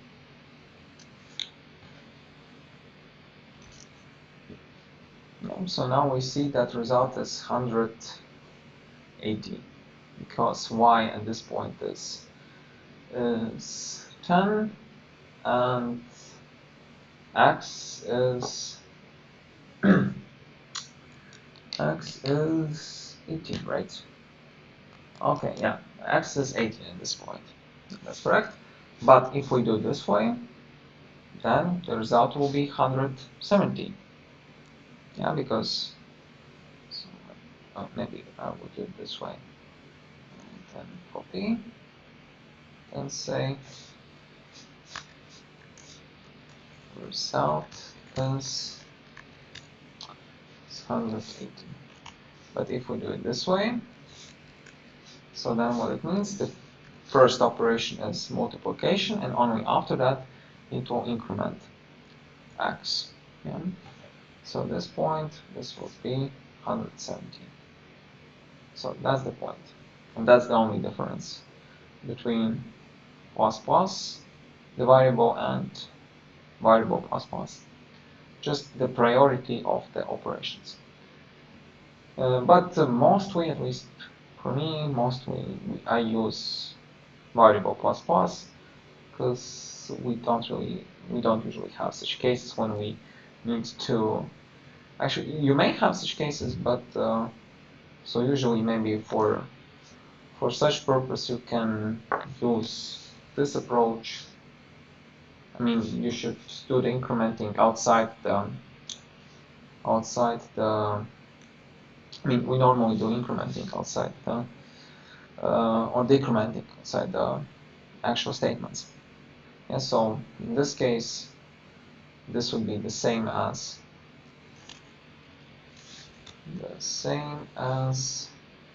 so then if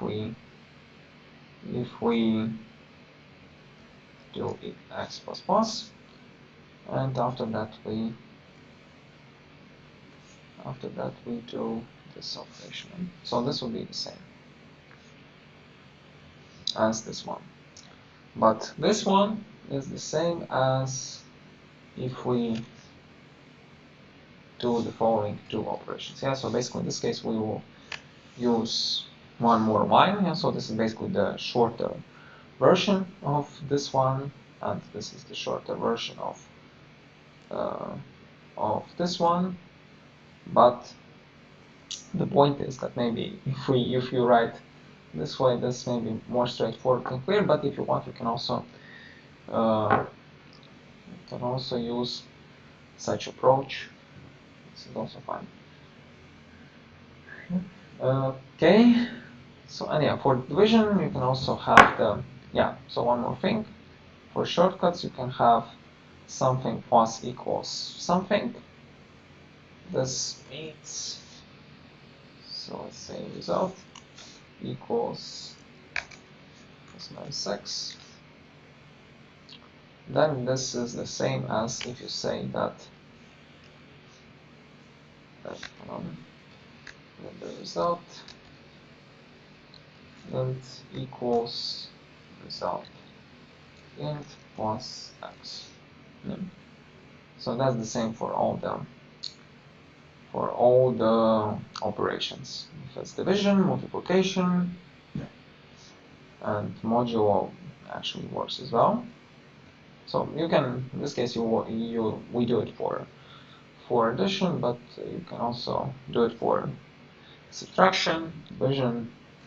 This will work, and should never use, but for modulo, I guess this will also be correct. So now I'll try it for modulo, but this should also work. Yeah, for modulo this works as well.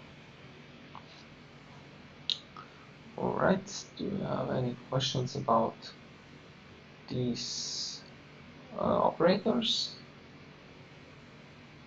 Oh yeah, for modulo it works. So let's see. Okay. So if not, we can move on. Yeah, so that's the difference. What I said, just the priority of how the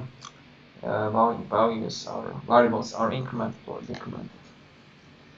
Actually, nothing more. So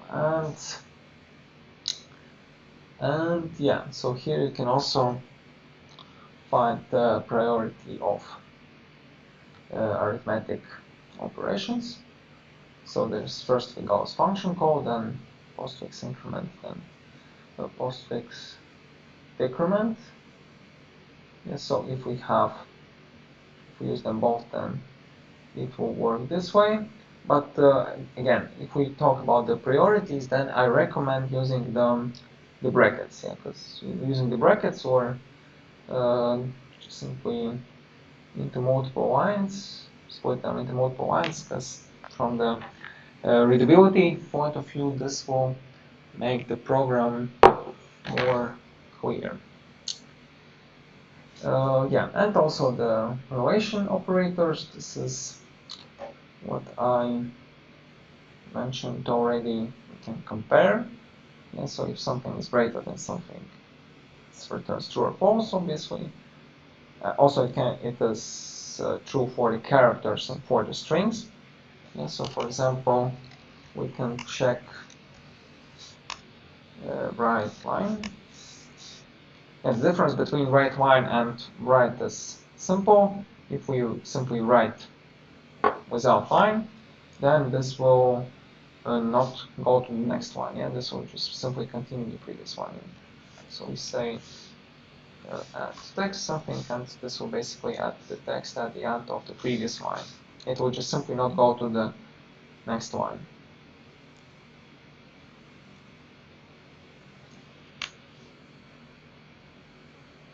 Oh no, it will go. Yeah, it will go to the next line, but if we do it twice, then it will not go to the next line. So for example, if we have something like this, then it will not go to the next line. Okay. So the text will stay at the same line. Yeah, so that's just for your information. But regarding the comparison of the strings, so let's say we have something like this. AAB, we compare it to AAA. In this case, we compare two strings. We can compare strings. That's the same when you do the sorting in alphabetical order. Oh, one moment. Okay, yeah. In this case, this will not work. But yeah, for strings, you need to use the. And that's why I said for strings you will mostly see the equals operator or no, equals methods to be used instead of uh,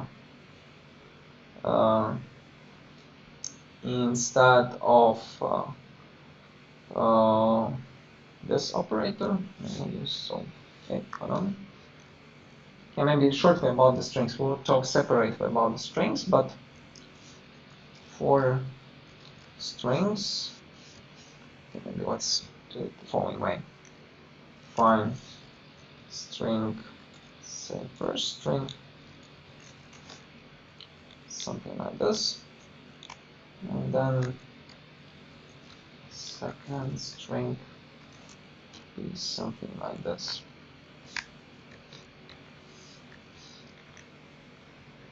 For strings, in C# you actually can use to compare two strings. You can use this approach, but mostly you will see that the strings are compared this way. So we use equals method and then we compare it with another string.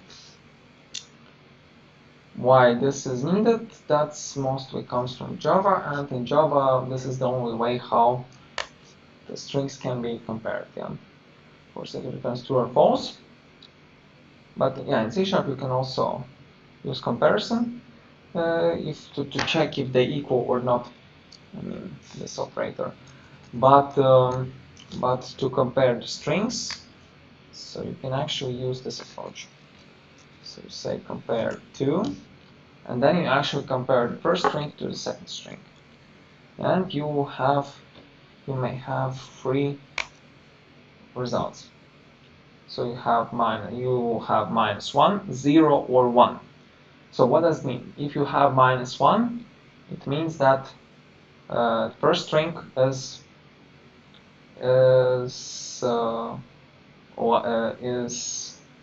less than the second string. If we say if it's 1, then it means that the first string is greater than the second string. If it's 0, then it means that they are the same. Yeah? So for example, if we change it to the second string to AAA, so in this case they are the same, and we'll see that the result will be null. Will be 0. Yeah? It will be 0 because they're equal. So if we say that this is AAB and this is the second string is AAA, then the result will be 1 because AAB is greater than AAA. So this is just the sorting in the alphabetical order. So I guess you all experience such things like to sort the names, yeah, the texts, and this is the same way how we compare the strings. Because B is greater than A from programming point of view. That's why we say that AAB is greater than AAA. So that's, and yeah, so to compare strings we use the functions, the methods which used for strings, but this is what we'll discuss a little bit later in our course. But yeah, for numbers you can use comparison, if it's larger or less or equal, or larger or equal. And yeah, also for all the other types you can use comparison operators to equals to check if the values are same. Alright, so I hope all these things are pretty much clear for you. If not, then please let me know. We can discuss it. All the things about the strings, we will talk about them in separate topic we have for strings, so don't worry about the strings, we'll have it separately. And in C#, there is such class called math. And what's the purpose of this class? This class actually provides the mathematical operations, some more advanced mathematical operations than just simply addition, subtraction, division, or multiplication. Yeah, so using math class, we can use more advanced operations for math. And how this works? Maybe I will create a new class here. The class will be named mathoperations.cs. Then I will copy paste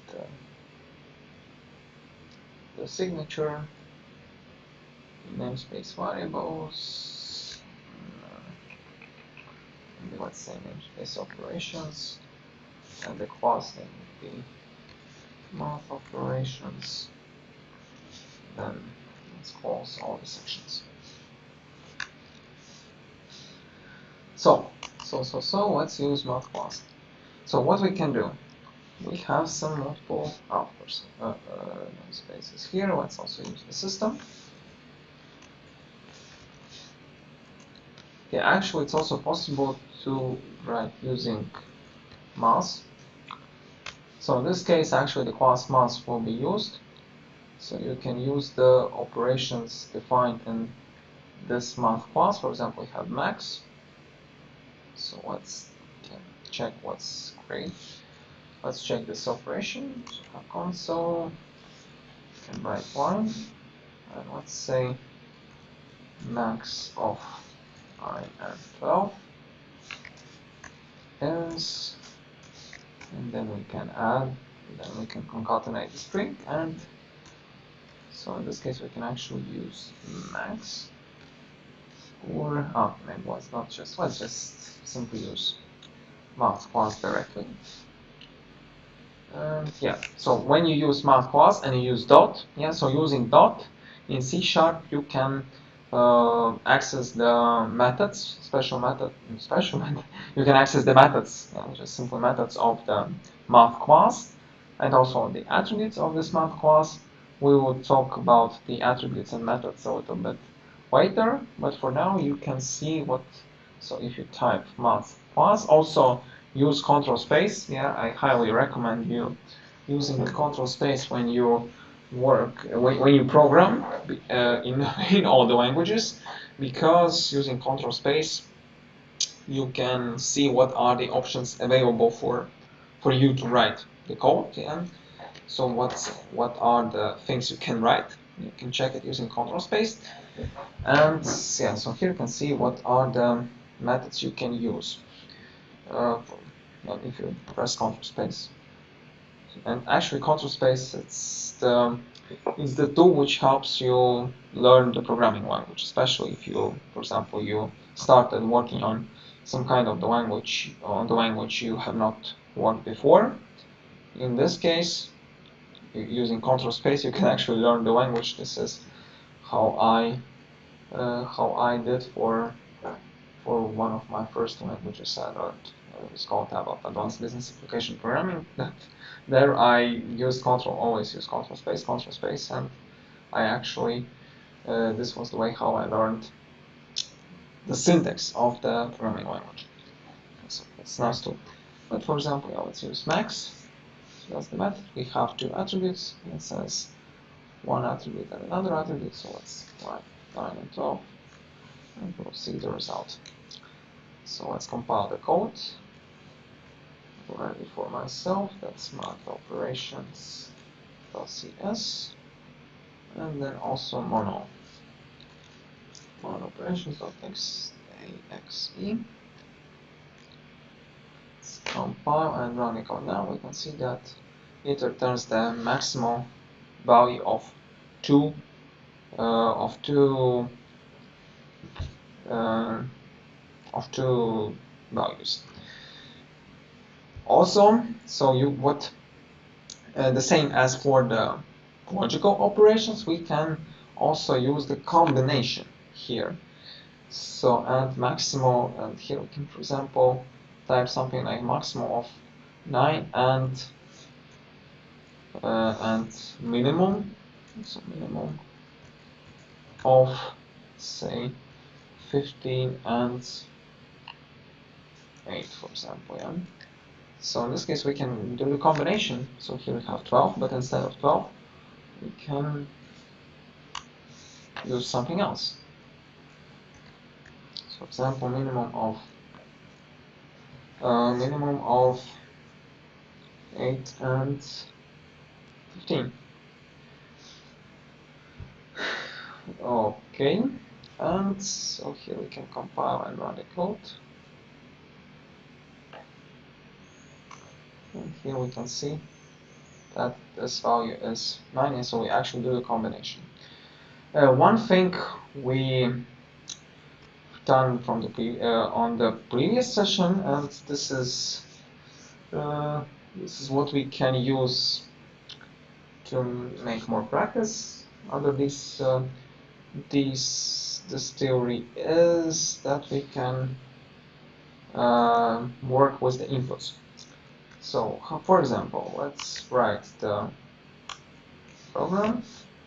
So please enter the first value,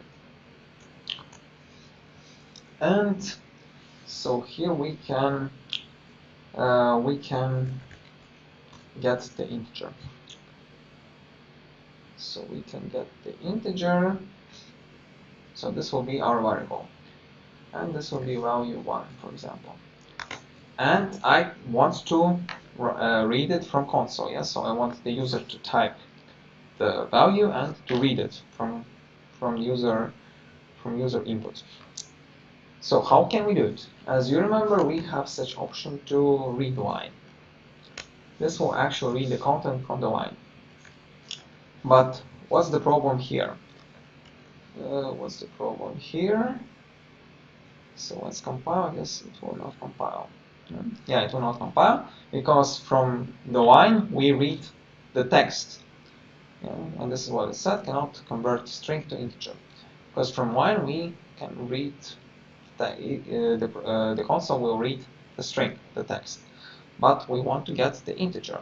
So as I said, I guess yesterday, what can we do in such case? In such case, we can use the parsing, and the parsing will be simple. We want to convert integer string to integer, so in this case we use parsing, and for this purpose we can use the class int32 and the method parse, and in this case we'll simply get the value, and the value will be here. So then the same for the second value. We'll get the second value, and yeah, so this would be the second one. Yeah. So we read. So this is the actually, yeah, we'll talk about the methods a little bit later, but this will return us the string. So this read line returns us the string. So we'll have the string, and then the string will be passed to the method parse, which then will return the integer, which then will be passed to value 1. So, and at this point we'll have two values, and what I can say, so I can make some compositions here. So for example, the value, so then the value, let's use for example math operation, the value 1 and value 2 is the maximum value, and the value, then I can do the same for minimum, example, then the value min of these is the minimal. And then I can close the statement. Actually, I can move it to the next line as well, because this will normally work. So let's I don't want to kill. Oh, hold on. Hold on. Let's compile. So now it is compiled, and let's write the program. Let's run the program. So the first value I can enter, let it be, so I can type 35. The second one to be 12. And then it says that 35 is the maximum value, and the value, so that's, no, that's correct, and value 12 is minimal. Yeah, just forgot the space. Yeah? So the space is important. So space is important. Let's type now, and then let's say something like this. And the value 13 is the maximum value, and the value 5 is the minimal value. Yeah, so that's how we can use math operations. Also, we can do something more. So, for example, we can say that console write line the value. Then we can, for example, calculate the absolute value, maybe. Oh, okay, and then we can say this one. And then we say value 1 in power of value 2 equals, so we have power, so this means that this means if we find the first value in power of second value, and we will get the result. So let's compile and execute.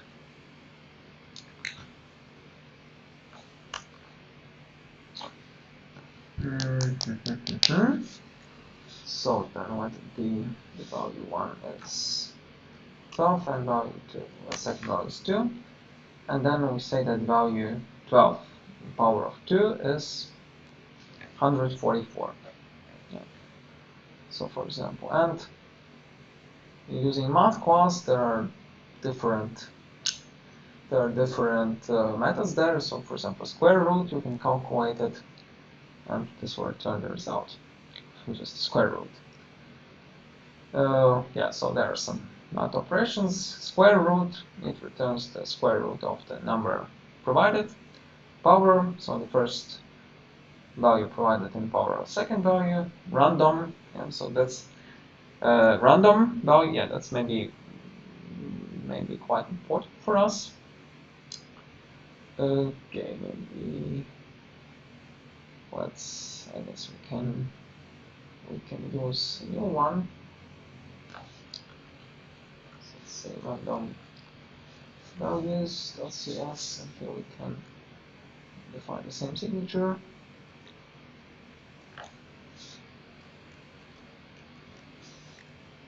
Hold on, no, we don't need that one. And then let's also define the static word main. Then the string and the arguments as always. And so now let's just get some random value. So that will become so write line. But maybe just to not write everything in one line, we can do it the following way. We can generate random value here. So that would be RND value, for example. And then we can use math class. And there is the method random. I'm not sure why it was not compiled here. And let's see what will it return.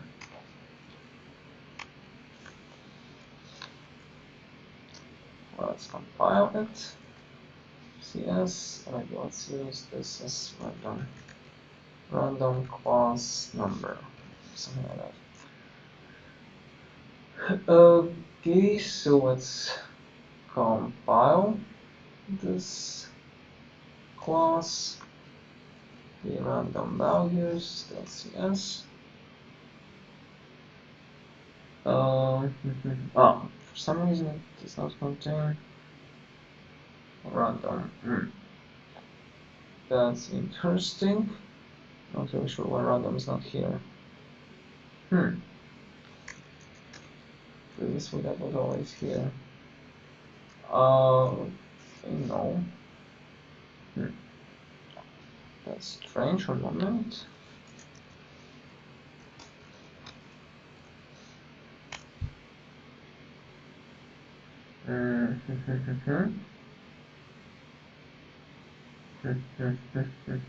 Oh, hold on. I guess maybe random. Actually, random is used separately. Okay, then maybe we will not. We will later talk about random numbers because there is random class in C#, and this for the random values we'll do a little bit later. Not maybe today. So I'm not sure why it's mentioned here, but okay.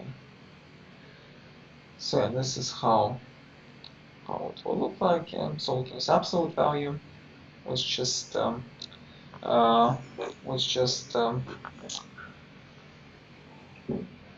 returns the same value, just but without the minus sign, if there is such. And yeah, also you can use round. For example, if it's 5.9, let's maybe do it something like that, somewhere here. So that was for okay, math operations, and then we can, for example, say we can ask user to enter double value, for example. It would be please enter the decimal value, and then I would say value that's. And here again, I still need to parse. I need to parse text to double. In this case, I'll use double. Double. And this will be double, and I will try to parse it. I'll parse it to double. And I'll parse the text to double. So, and here I can write the output. So the rounded value is, here I can put this value, so the amount round, and here I will round this decimal value. And let's see what's the result. I will compile the math operations, and then I will execute it. Start exe. So let's do the first steps then. And the decimal would be, let's say 5.32 34. This case we will have the, okay, I will have the exception. We'll talk about the exceptions a little bit later. And then we can say, okay, it says the string is not correct format. Okay, one moment. I guess we have one way to actually solve it. One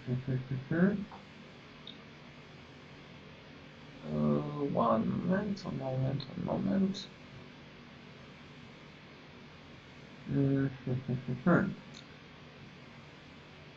Or,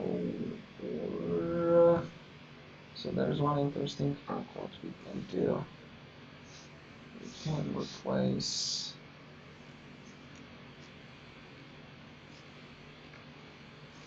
/n with name. So maybe this is the reason. One moment, let's double check. I will later on show what does it mean. I'll explain it a little bit later maybe. And let's try again. Operations, then CS, then mono math operations.exe. Okay, then we enter the first value, then we enter the second one, then we enter the decimal value. Okay, we still have this exception. Maybe then I will not use this one. This is rated for the strings. We'll talk about a little bit later about the strings. Okay, maybe let's try one more thing. Oh, I guess I maybe noticed this. Let me maybe try again. So it's 32, and let's try to use comma instead of dot. Yeah. No, yeah. I mean that was the issue because for some reason my computer uses comma as decimal delimiter. That's the reason. That's the reason, and I guess it takes the computer settings. So let me maybe double check this one. So you can go to, I guess that's control panel, if I'm not mistaken. Control panel. So that's something similar if you work with Microsoft Excel. So I guess there's the language settings. So language and country settings. There was here. There is no date and type. Oh, region. This one. So go to control panel, go to region, and here you can see the additional setup. Okay. My computer uses decimal delimiter as dot. I'm not sure why the program asks me to use comma instead of dot. That's a little bit strange, I would say. Okay, then I will maybe check it before the next session tomorrow. But yeah, that's quite interesting. I'm really not sure why it uses comma. Because previously it should normally use dot. That's strange. But there is one way how we can work around here. There is one trick. Trick would be that we so at this point, what happens? The program reads the input from the console. So that would be the text, the string. But for the strings, we can actually replace some characters. So then we can call the method replace. It means that this will replace some characters from the input. Yeah, like in this case, we say I want to replace dot with comma. And in this case, I guess everything should be fine for us. And we can use then dots instead. This one, sorry. Let me compile and execute. So that would be such a small trick here. Yeah, so now we can see that we can work this way because basically the idea is simple. It takes dots and just simply replaces them with commas. So we can input dot, but the program will use commas. Yeah, that's quite an interesting thing, and this is the workaround here. So do you have any questions about these topics?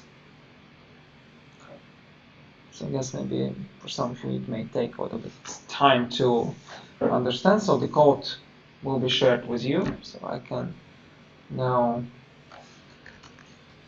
simply push the code, hit commit. So then I'll use it this way. I'll provide the date of the session. as the message for the commit, and then I will push the changes. So it asks me for the username and password. Okay, I will enter it then.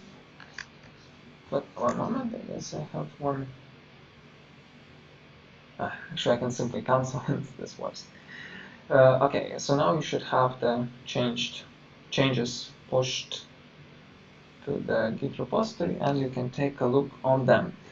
Regarding this one, I will write you the tomorrow. Yeah, I will write you the task, which will be your second home task. It won't be complicated, and the idea of it will be just simply to do something like this. You can write the value from console, and then can do some mathematical operation. For example, the task will be that you create the calculator, which simply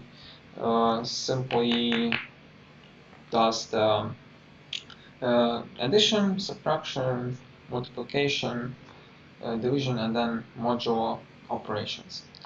So this will be one task, and then another task will be some kind of logical statements about the logical statements. Yeah, so it will have true or false, something like this. But yeah, I will explain the task tomorrow. I will write it, and then I will give it to you. Okay, so do you have any questions? I will inform you about the home task tomorrow, about these statements, and also about the deadline as well. Okay.